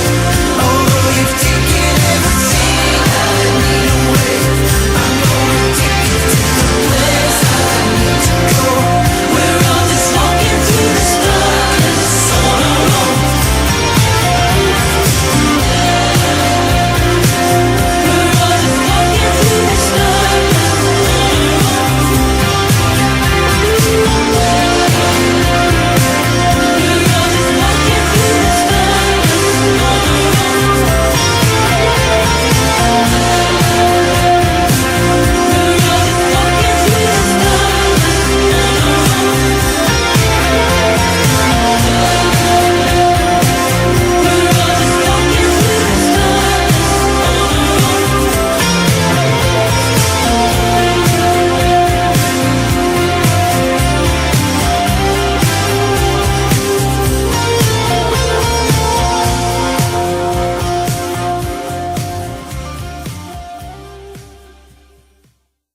Hello, I'm Charles Gaines. When I found out that XO Communications had customer service agents available 24 hours a day, 7 days a week, well, naturally, I felt we should too. Thank you for calling Megatelco. This is Balcazar, Prince of Misery and Apprentice to Evil. May I help you? It's all about serving you better. They can't. We do. Voice, data, and web for business. XO, not just talk. Hello, my she-devils and demons. This is Nurse Hatchet, she-wolf of the Wolf Pack. Next time on Six Sad World, did the monkeys surf the internet and corrupt our kids? Chimpanzee chat rooms next on Six Sad World. Alrighty, everybody, so we're back. Alright, Mr. Highland, good interview. Thank you. Okay, so now it is time. It's one of Mr. Highland's favorite parts of the show. You know, it's the part that he's always bugging me about. So, you know. Fan mail! Okay, let's see. Here's first one. This is from Shamoa from Oakland. Over here in Oakland. Oh boy. My BF Darren and I started listening to your podcast and the movie show through the library website. We like your, they actually spelled it Y-O-R, your show on Dr. Giggle. The guy you had on who wrote the movie was really weird. William, are you going to show Dr. Giggle on your movie show? We have never saw it and would like to. Well, I'm possibly in the future. I just have to find something to pair it off with, and it's very hard to find something to really pair off with Dr. Giggle. I could find something. Good. Go ahead. You know. Okay, so next email is from Ben from Clarksville.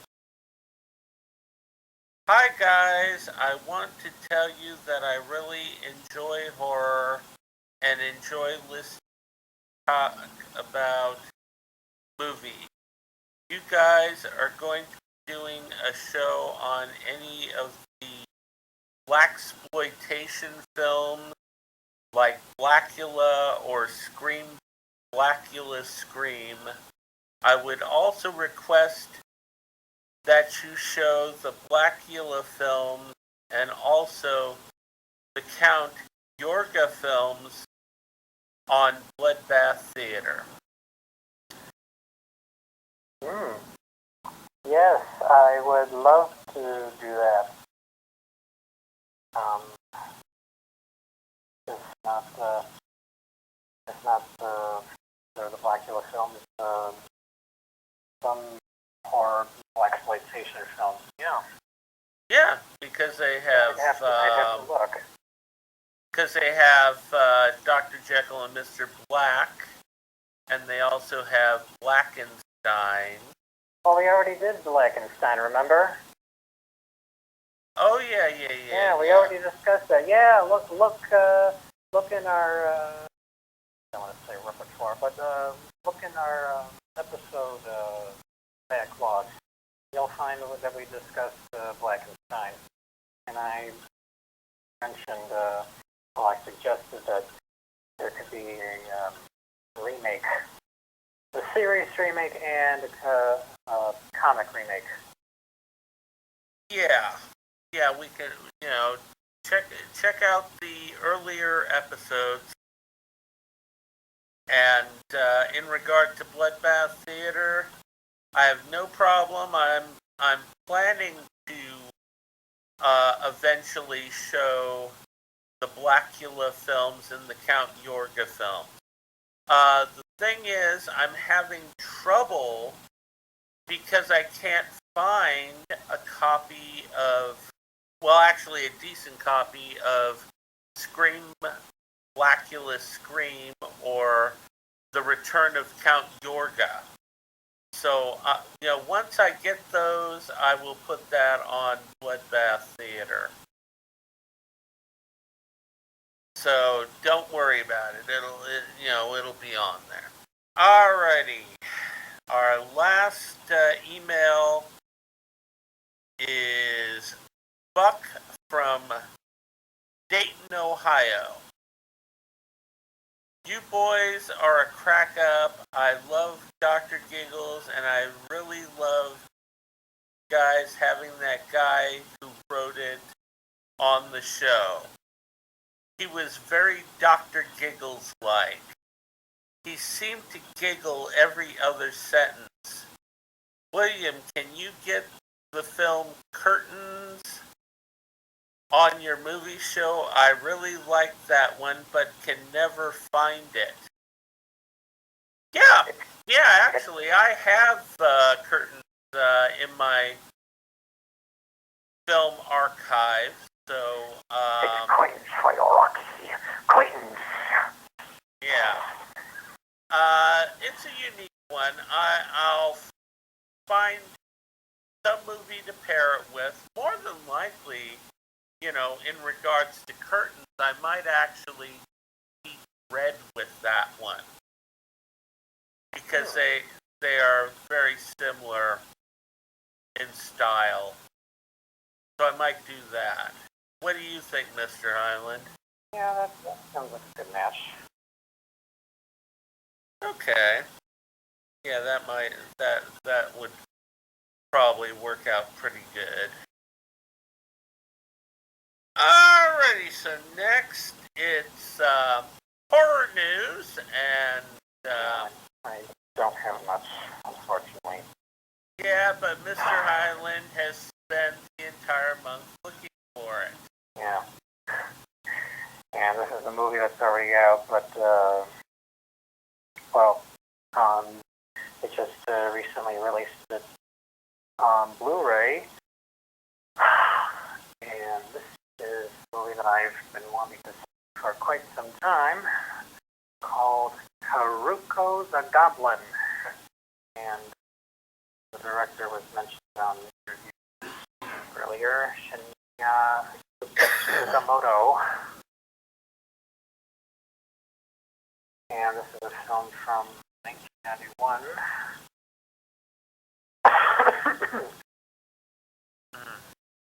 As I understand it, this is I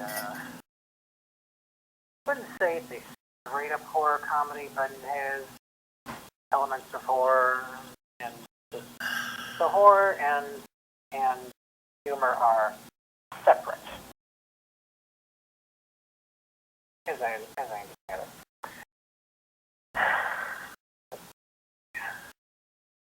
UK restoration from a new original negative. Cool. I'm not sure if every Blu-ray goes through that or not.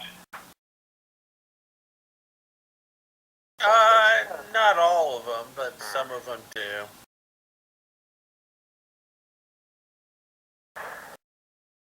And the interview with the director, intro, the film by the director, archival interviews with director and special effects creator. And other extras. Yeah, this is a film not only that I've wanted to see for quite some time, this is a film that I want to discuss on the show. Just a matter of getting it. Because before this has been released on Blu-ray, I couldn't get it. Yeah, I know on that. So, There's a lot of them that's really hard to find.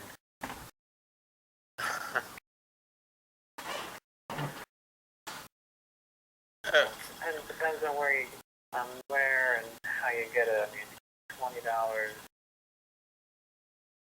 almost 30. Oh yeah. So shop around. Yeah, definitely shop around. Cause That's pretty much all I have.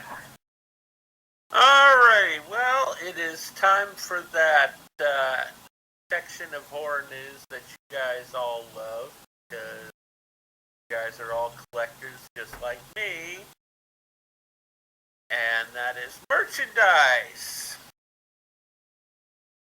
Alrighty, so we got Outpost 512 has released a zombie poster designed by Robert Shamlin. The 24 by 36 screen print is limited to 100 and costs $70 each. Oh, it's a beautiful poster, Mr. Highland. It shows the zombie makeup. It actually even has the scene where the zombie is fighting the shark. And the lower part of the poster has the Brooklyn Bridge, and it has the zombie walking across the Brooklyn Bridge towards New York. Pretty cool.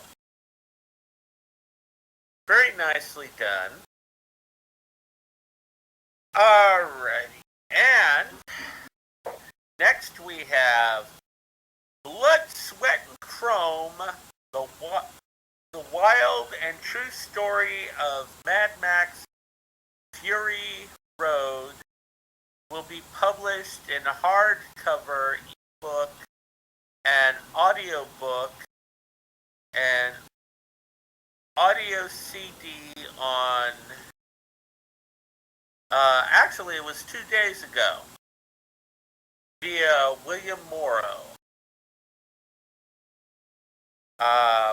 Let's see, autographed by the New York Times writer Kyle Buchanan, the 384-page oral history chronicles the making of Mad Max Fury Road. It features more than 130 new interviews with cast and crew, including director George Miller, and stars Tom Hardy and Charlize Theron. So anyways, yeah, it's basically about a film that went through hell being made, because I mean you had the two stars fighting with each other to the point where it actually came to fisticuffs, believe it or not. And just all kinds of fun and stuff. So yeah, so that's if you want to read the full story of the making of Fury Road, definitely check it out. Blood, Sweat, and Chrome, the wild and true story of Mad Max Fury Road. Alrighty.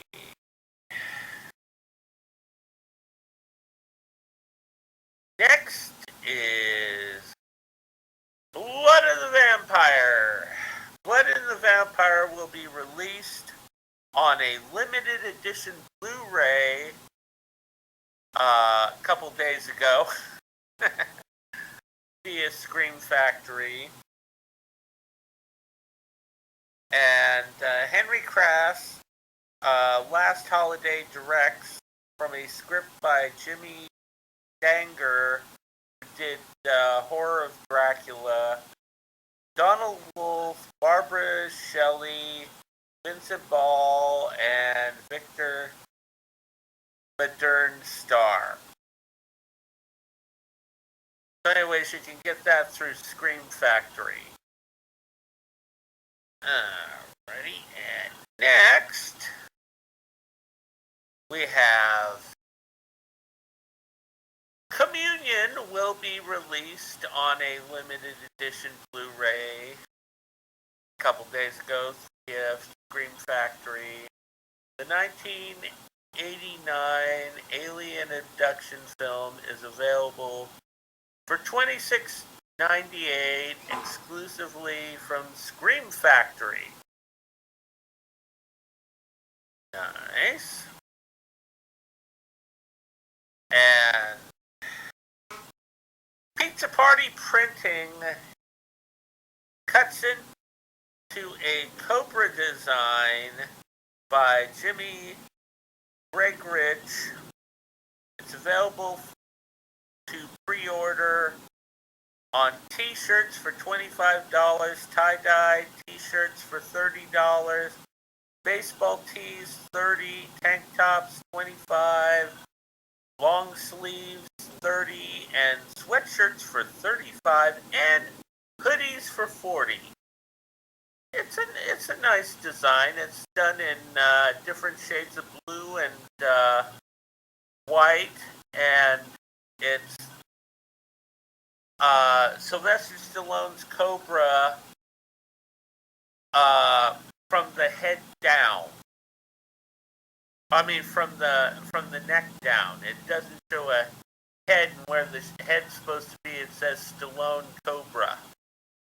It's a drawing, and it's him cutting a pizza with a pair of scissors. Pretty neat looking thing. Okay, and we have Joe Bob Briggs' Heartbreak Trailer Park in honor of Last Drive-In's Valentine's special airing on Shudder. Fright Rags has released Justin Osborne's Heartbreak Trailer Park artwork on t-shirts and zip-up hoodies. T-shirts are $28 and zip-up hoodies are $48.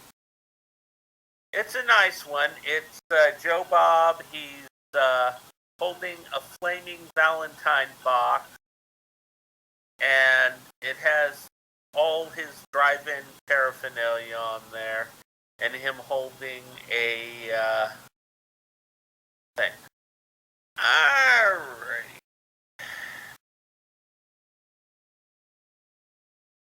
The Living Dead of Manchester Morgue will be released on Blu-ray on June 7th via Synapse Film. The 1974 Spanish-Italian zombie film was previously available on limited edition steelbook, also known as Let Sleeping Corpses Lie and Don't Open the Window. George Grau directs, a script by Sandro Contaniza and Marcelo Casilla. Ray Lovestock, Christina Gallo, and Arthur Kennedy star. Nice. Okay. Ooh, here we go. Monster Green Hell.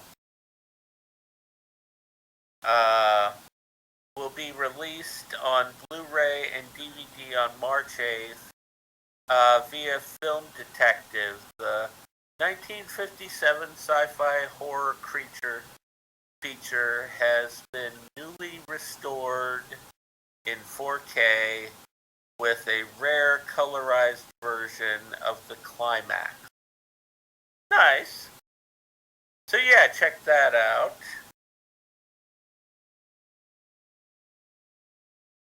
Okay. That's that, but now it is time for Scream Factory releases.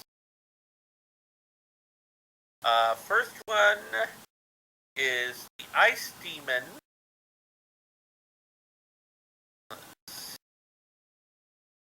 Experience the cold sting of terror unleashed. Kaishia barely remembers her father. He went missing when she was a child. Years later, with her mother remarried, Kaishia experiences a sudden but bittersweet reunion. Her father has returned home, but in a coma. The family is thrown into disarray by the return of the former master of the house. But his strange reappearance is only the beginning.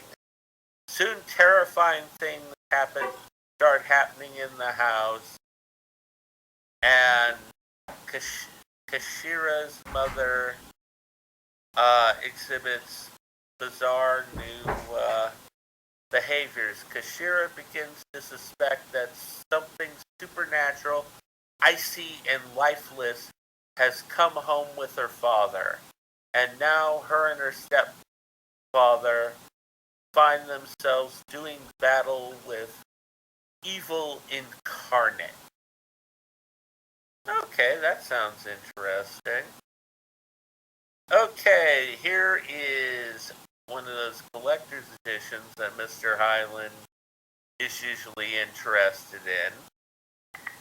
It's Night Creatures Collector's Edition plus exclusive poster. Okay. Hold on. Okay. Night Creatures is one of the best Hammer productions.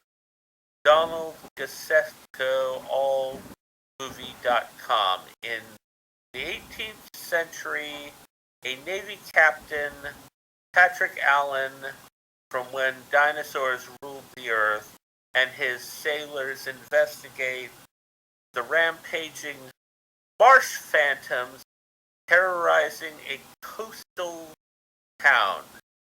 But their search is hindered by Reverend Dr. Bliss, horror legend Peter Cushing, and a horrifying curse. Directed by Peter Graham Scott, this chiller also stars Oliver Reed from The Curse of the Werewolf. Sounds interesting. Alrighty, here's another collector's edition from Scream Factory. Collector's edition, Wes Craven's Cursed. You know, the one that was directed by Wes Craven and written by Kevin Williamson. This was one that they did after the original Scream. It comes with, it's a collector's edition with an exclusive poster. Scream Factory's put up a new thing. The poster looks pretty good. It's a werewolf charging and looks pretty good. The other poster that they had for it was just Christina Ricci's face with claw marks down her. 4 stars, a breathtaking supernatural thriller, Wireless Magazine. Wes Craven's Curse howls its way into your home as a 2-disc collector's edition featuring both the theatrical and the unrated cuts of the film.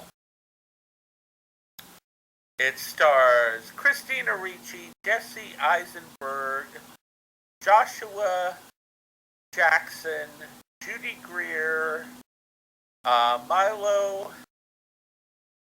Gia, and they find themselves caught up in an unimaginable horror. A werewolf loose in Los Angeles changes the life of three adults who, after being mauled by the beast, learn that the only way to break the curse put upon them is to kill the one who started it all.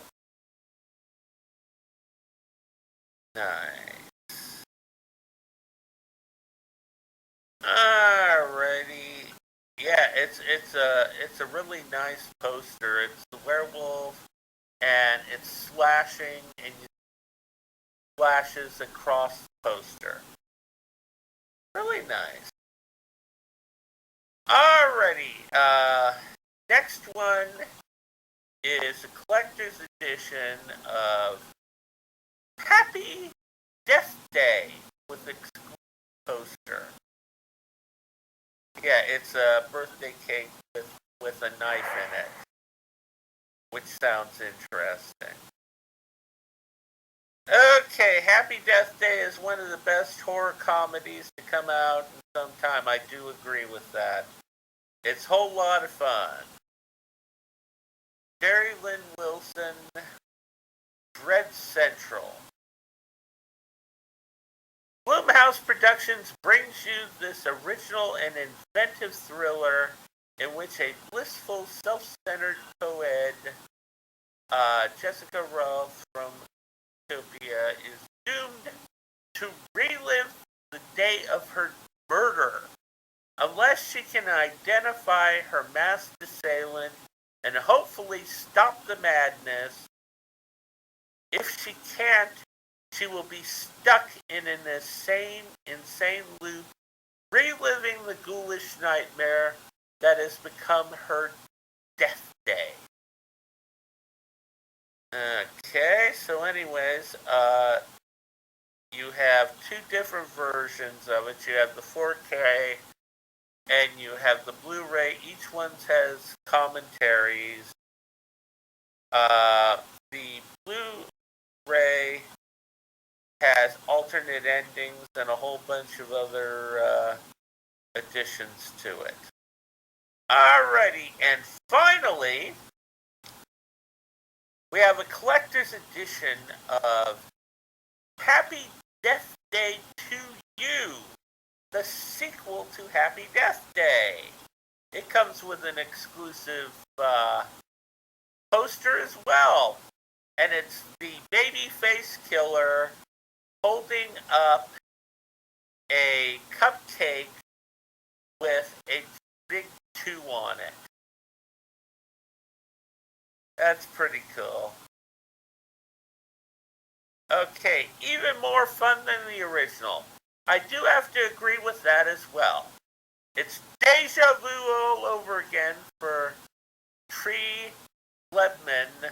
The snarky sorority sister solved her own murder by repeatedly reliving it.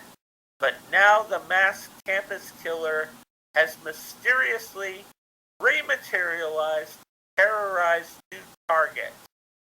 And Tree must cycle through another time loop of terrifying chills, clever twists, and pulse-pounding suspense in this inventive follow-up to Blumhouse's hit thriller.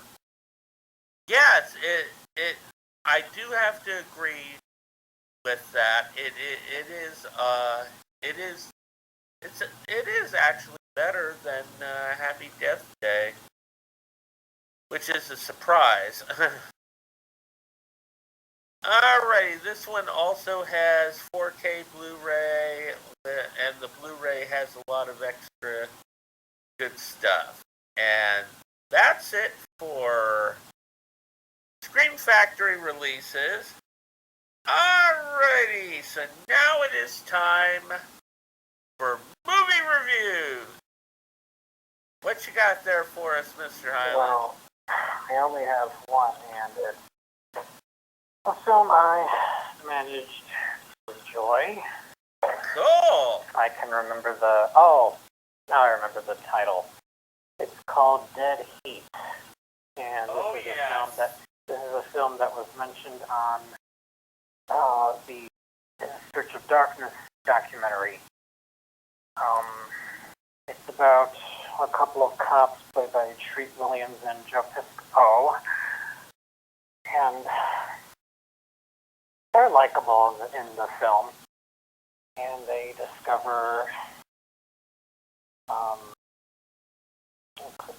criminals who can't die, and so they look into it, and Treat Williams' character gets killed, and he gets brought back by this machine.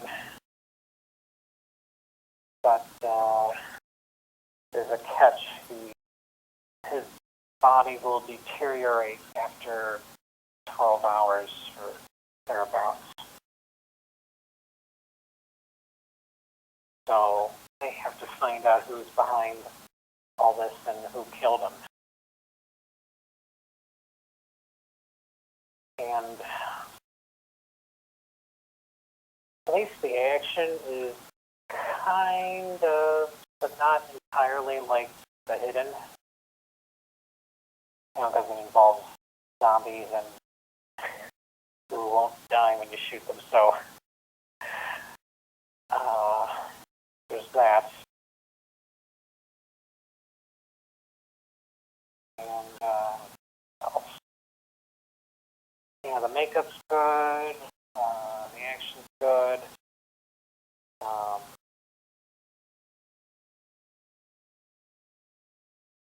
Oh yeah, Steve Johnson does the makeup, so that was good. Oh, yeah. Yeah, if I recall, a lot of the people who worked on The Hidden worked on this one, too. Oh? Yeah. Not aware of that. Yeah, because it came out, if I recall, it came out a couple years after The Hidden. The next year. Oh, the next, okay, well, say. And it's just a fun film. So I don't want to spoil it for anybody who hasn't seen it, but yeah, it's a pretty good action horror film. Mostly action. So if you haven't seen it, check it out. I would give it a 3.5 out of 5. 3.5 on the Woogie Boogie scale, huh? Yes. Yes. Okay. And that's all you got? Yes.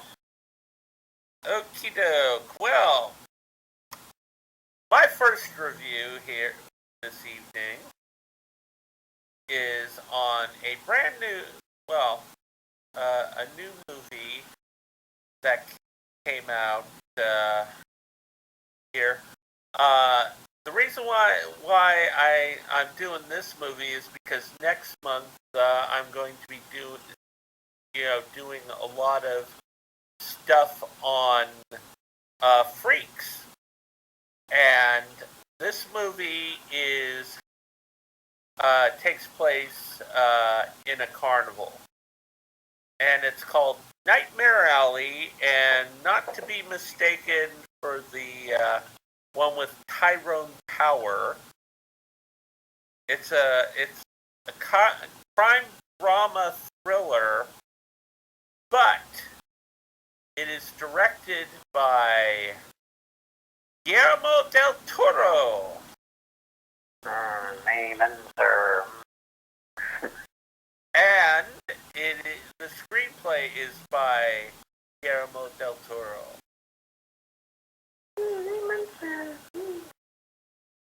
And it stars Bradley Cooper, Kate Blanchett, and Toni Collette in it. And the story, it's about this guy named Stan who burns down his home, and he takes a job as a carny with a traveling carnival.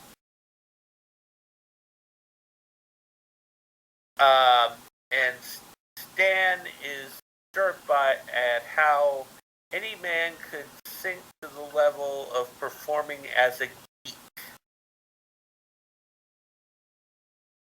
Anyways, he gets befriended by the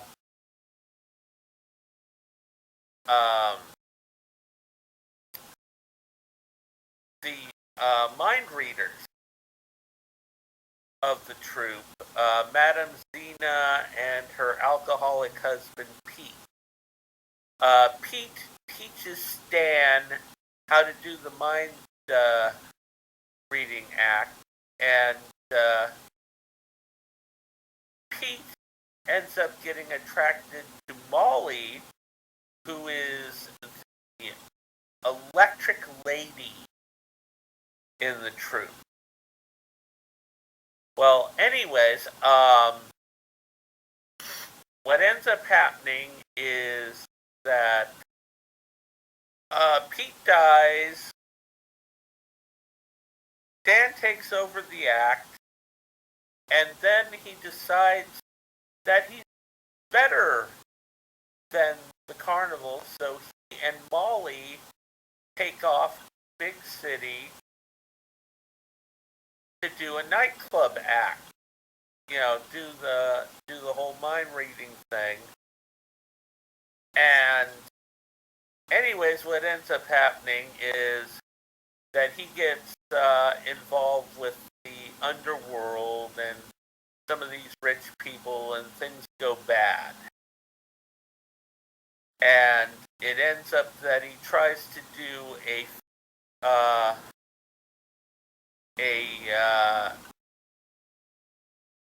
thing on this rich guy who wants to talk to his dead wife, and that goes wrong, and you know, just everything falls apart. It's I honestly have to say it's a really good movie. There's some good makeup effects in it. The atmosphere is fantastic in it. And, you know, even though it's more of a crime thriller than a horror film, there's a lot of horror style creepiness about it. So I give this one a 5 on the Oogie Boogie scale, because this one is I love this one.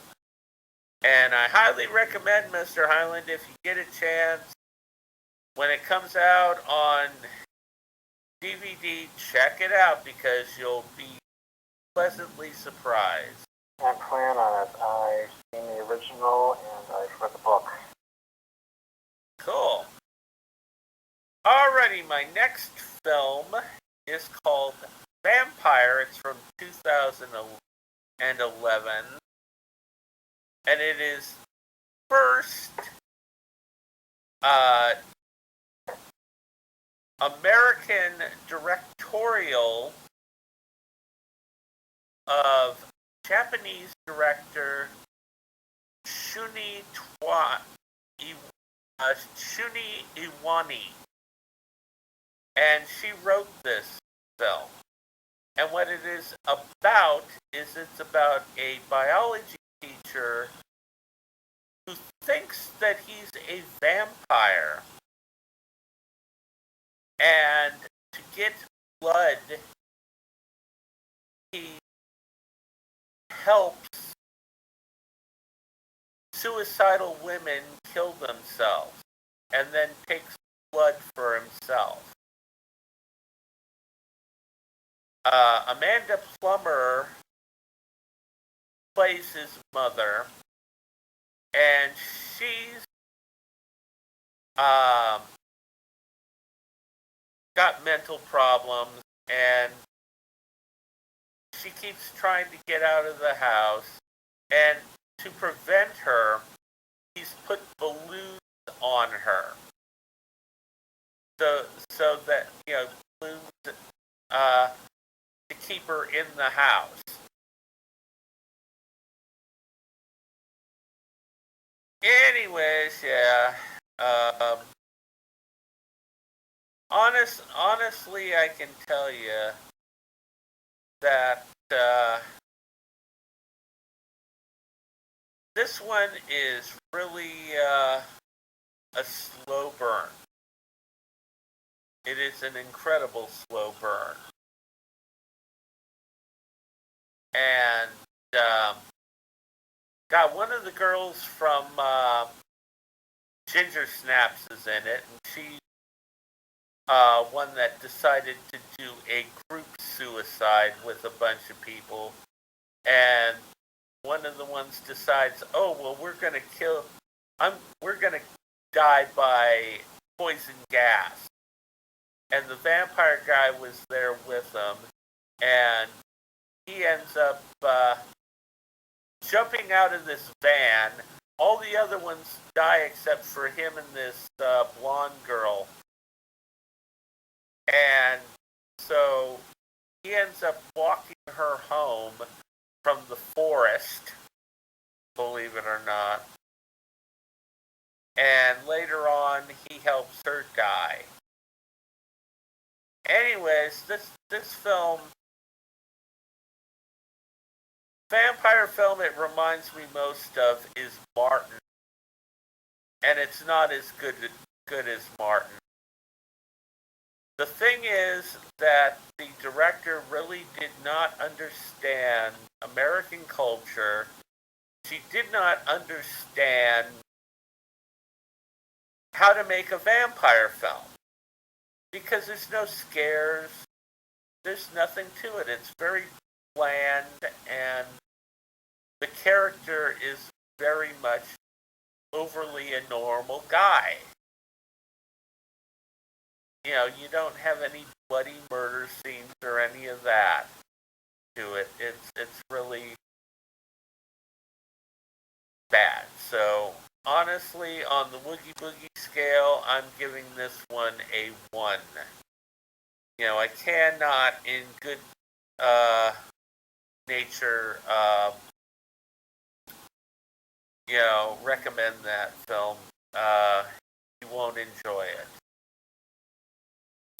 Amazingly enough, the film was, for 5 years, it was shown exclusively in Japan, and then just recently, finally, got distribution in America, and basically came out through IMDb.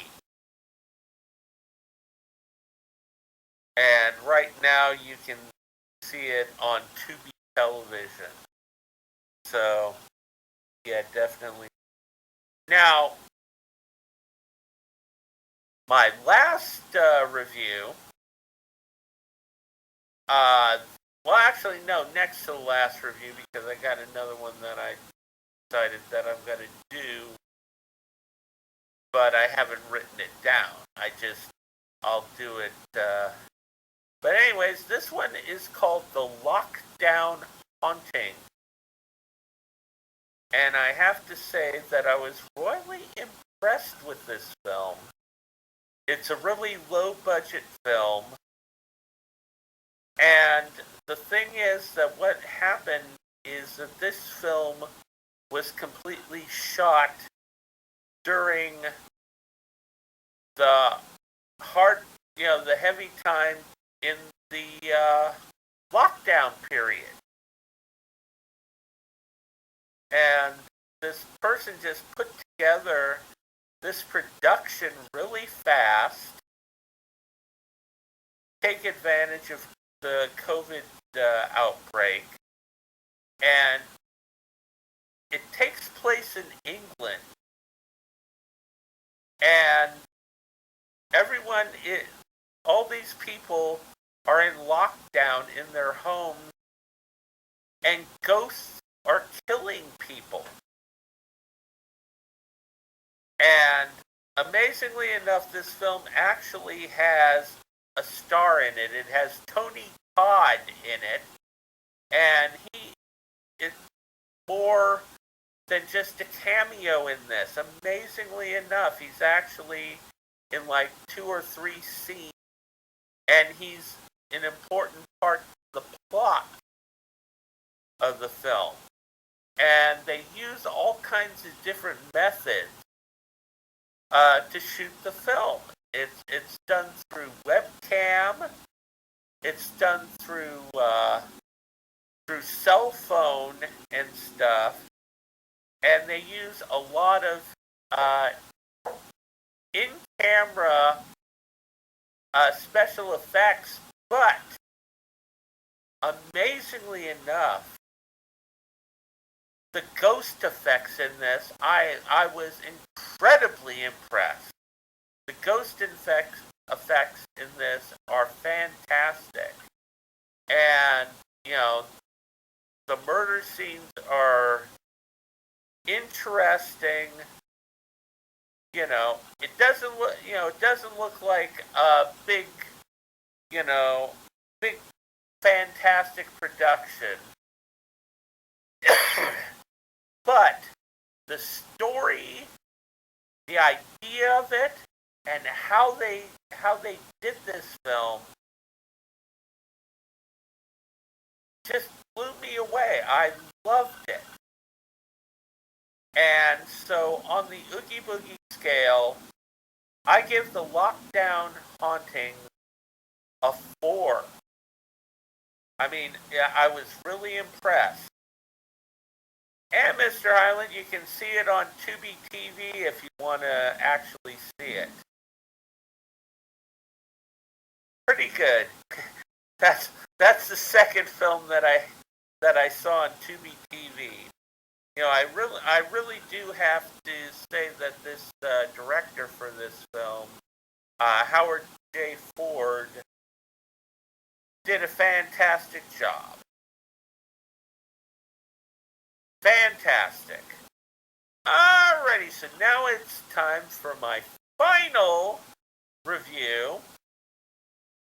And I know Mr. Highland's going to be all excited about this, because I am reviewing Texas Chainsaw Massacre. Yes, the 2022 Netflix Texas Chainsaw Massacre.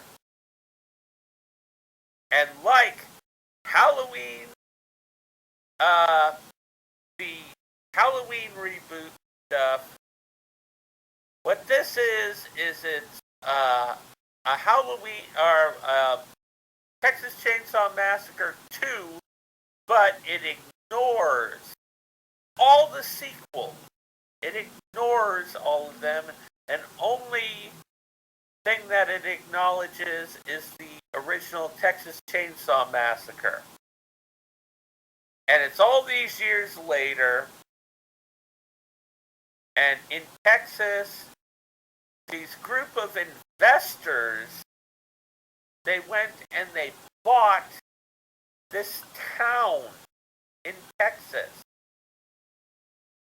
And they want to turn it into a place for, for millennials and that, to have businesses and do their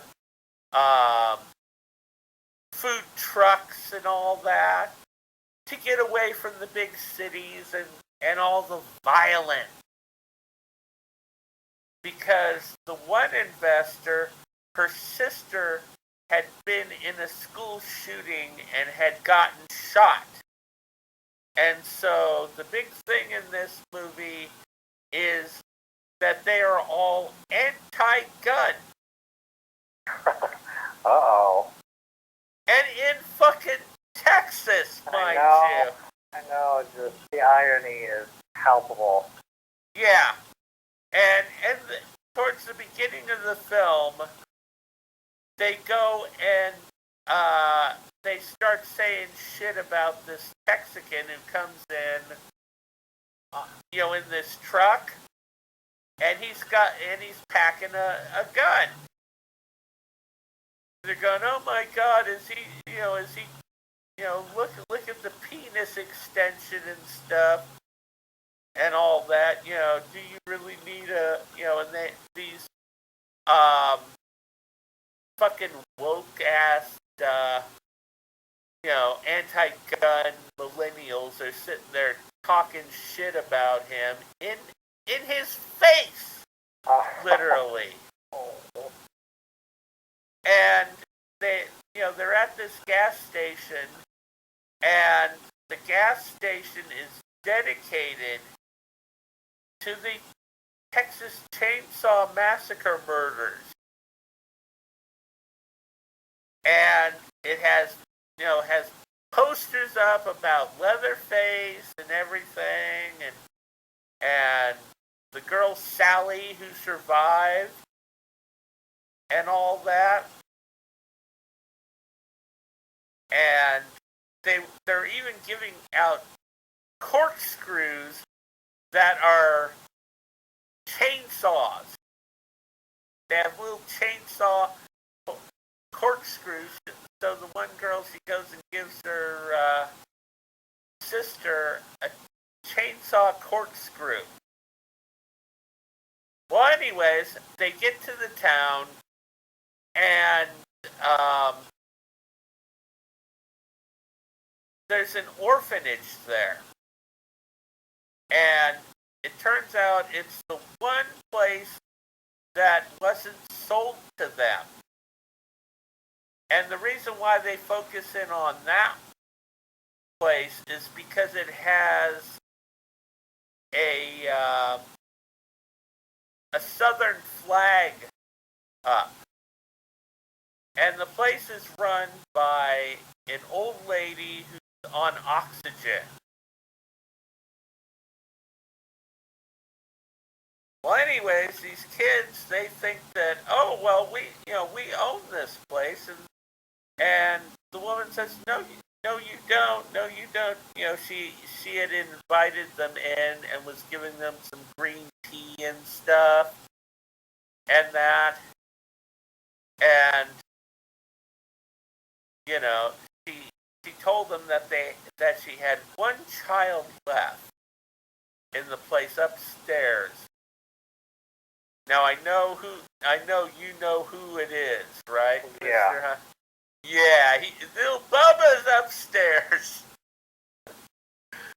Anyway, so what ends up happening is they upset the woman so bad that she has a heart attack, and she starts having spasms and stuff.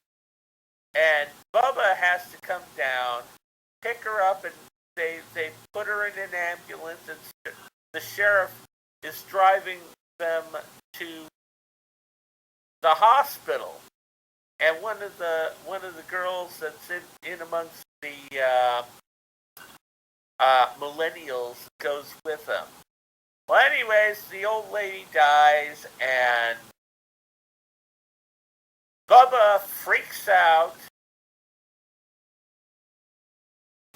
kills the deputy, stabs the sheriff through the neck with the guy's bone. Oh. They crash in all these sunflowers. And anyway, so Bubba drags the lady out, cuts off her face. He goes back to the town and starts murdering millennials. So it's a comedy. No. Well, No. I think it's funny as shit, though. Watch it. What they should have done? They should have had a what are those organs like in those old radio programs. Dun, dun, dun, dun, dun, dun, dun, dun. Oh, no. Oh, no! Oh, come on! Oh my God! Though they did have one scene that I said, "Oh my God, Mr. Highland would die watching this," because all the millennials. The thing is, they're guests who are coming in. You have like 30 people, right? 30 millennials in here, and it's raining, and they're in this bus, and all of a sudden, Leatherface comes in with his chainsaw, and they all bring up their phones, and they're saying, "We're going to cancel you. I mean, look at you. We're going to cancel you." And they're sitting there canceling, and all of a sudden, Leatherface just goes, "Okay, you mother." He turns on, starts his chainsaw, and just starts cutting through them. I mean, fucking mass. Are there severed heads flying all over the place? Severed heads, severed arms, severed half. Okay, you sold me. You sold me. I'm gonna say yeah. Those are the good parts of the film. Bad part is that you absolutely hate everybody except for the guy with the gun, who turns out he was a security guy for the town. And he tries to save them, but Leatherface fucking chops him to bits. So it turns out you got this one, it gets down to the point where it's the girl who had been shot and her sister. Now, the girl who's been shot, she has PTSD, and every time she sees a gun or violence, she flashes back to her school, where she's laying on the ground with a bullet hole in her, watching people getting shot. So anyways, yeah, so those are the only two that, are the final women at the end. Sally comes back. She's now a sheriff, and I was disappointed in how they handled her. Leatherface was fantastic. The only thing I didn't like was his chainsaw. They did something wrong with his chainsaw. I think the director was like, "Oh my God, I can't hear the dialogue with this chainsaw going off. So, we're going to have to put sound filters on there so that we can hear the dialogue. And how's he supposed to be up on the bus with a chainsaw going?" Row! So once in a while the chainsaw goes, row! But most of the time it's silent.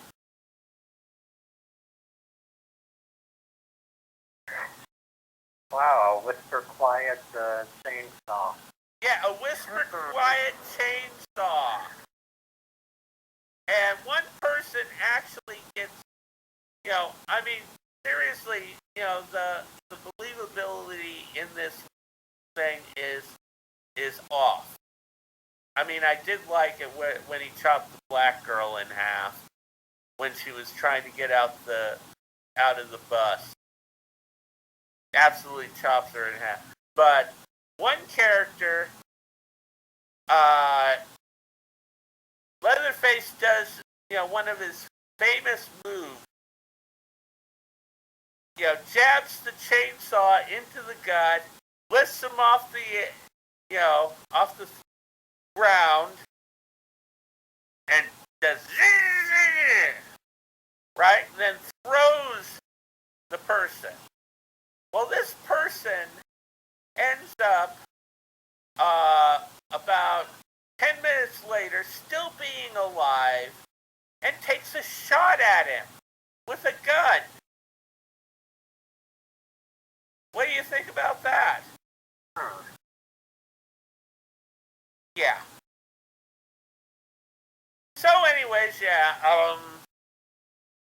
okay. I'm not gonna ruin it anymore. Good, good. But you'll love the way Leatherface looks.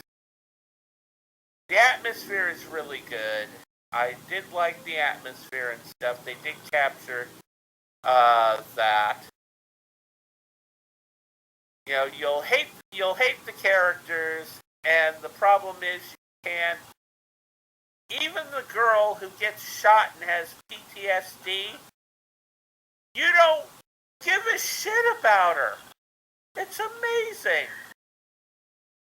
I'm sitting there going, I should care about at least one, but it's like, no, Leatherface, fucking take him out. So it's like the movie Dead Snow, where you hate every character, and you want the zombies to win? Yes. Wow. Yeah, you're sitting there, Leatherface. Of course. Entire thing. You know, and that's bad for a horror film because you don't get scared. Fact is, I wasn't scared, and you know, us being horror fans for so long, you know, the gore doesn't affect you the way that it used to. So it was like, okay, I'm walking through this movie, pretty much. I mean, here's my review. On the Oogie Boogie scale, I'll give it a 3.5. But really, I should be just giving it a 3, which is okay. Because, you know, I mean, you know, the gore part, I'll give it the extra 0.5 on there. But yeah, you know, and what gets me is a lot of people were sitting there talking about how much better it was than Texas Chainsaw 3D. So Adam Marcus is going to be, you know, stomping around pissed off. I know that. But anyways, so yeah, Texas Chainsaw, you know, I'll recommend it. You know, if you're a Texas Chainsaw fan, you know, it won't be the best Texas Chainsaw Massacre one, but it'll be fine. Honestly, I think they should just leave Texas Chainsaw Massacre alone, because I think it's done. You know, because they can't seem to do this as a series. Usually they have one or two for each, you know, rendition of it, and that's it. They can only go that far. So they should have just left it at this point. Anyways, so that was it.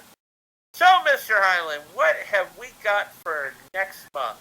I'm not quite sure. I do have 2 potential people that I have in mind to interview. So I will just have to contact them and see what I can do. Well, I hope they're fun interviews. I hope we don't have to be diplomatic this time. Well, at least with one of them, no. Okay, yeah. Well, I mean, I just like to have a little bit of fun. I know. You know, rather than feeling like I'm in school. Oh. Yeah. Believe me, I spent 6 months with an economic teacher that was like, oh yes, economics is just so much fun. Oh. We're going to be really going good this semester. Yeah, oh God. Oh, so they had lithium for breakfast? Yeah, it sounded like it. Oh my fucking God. Alrighty. Well, anyways, any last words for the fans? Thanks, I would like to thank, no, I'm not gonna make my face there. I would like to thank our listeners for tuning in, and I hope they got a lot out of this episode, and tune in next time for more fun. Oh, yes. Yeah, more fun. Alrighty, and as always, keep America strong, watch horror films. I will catch you later.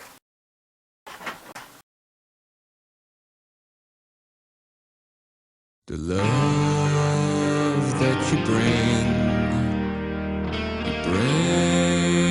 me along. The pain that you gives me a home. Do you wanna stay by my side?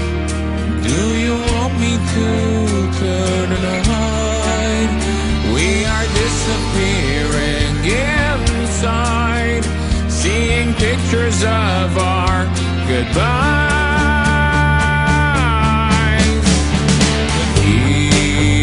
We believe that our love will survive the pain that you bring. Brings me all alone. Do you love me? Do you hate me? Do you wanna believe me? Do you think that you don't need me? Do you wanna deceive me? I can't think that it's all over. Don't wanna forget. I can't live this disappointment down. I wanna repress your goodbye, goodbye. The design, we broke them all. The dreams when you see that goodbyes are for long. Please follow me to the borders of destiny. I don't wanna break from your side. The falling ground screams goodbye.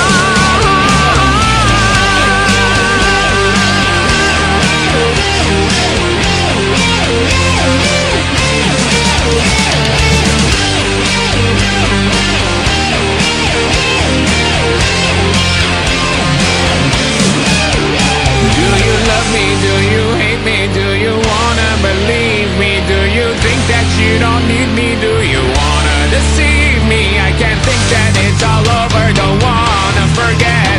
I can't live this disappointment down. I wanna repress your goodbye, goodbye.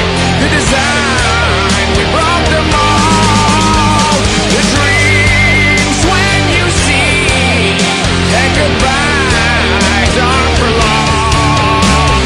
Please follow me to the borders of destiny. I don't wanna break from your side. The falling ground screams goodbye. Please follow me to the borders of destiny. I don't wanna break from your side. The falling ground screams goodbye. Goodbye, goodbye. The design, we broke the mold. The dreams when you see that goodbye so for long.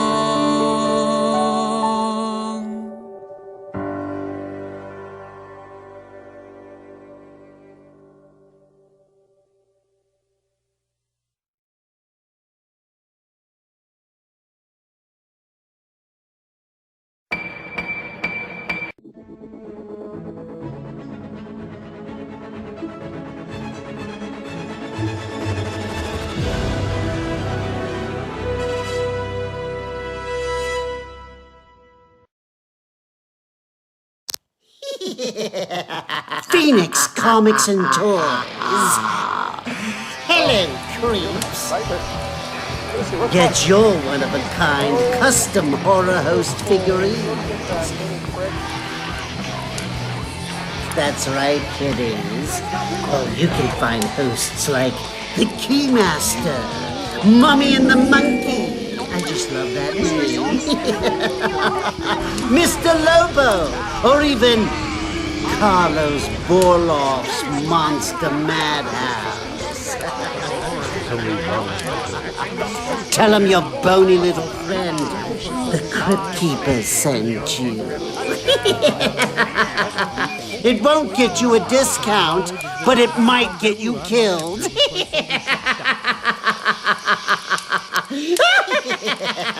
Phoenix Comics and Toys.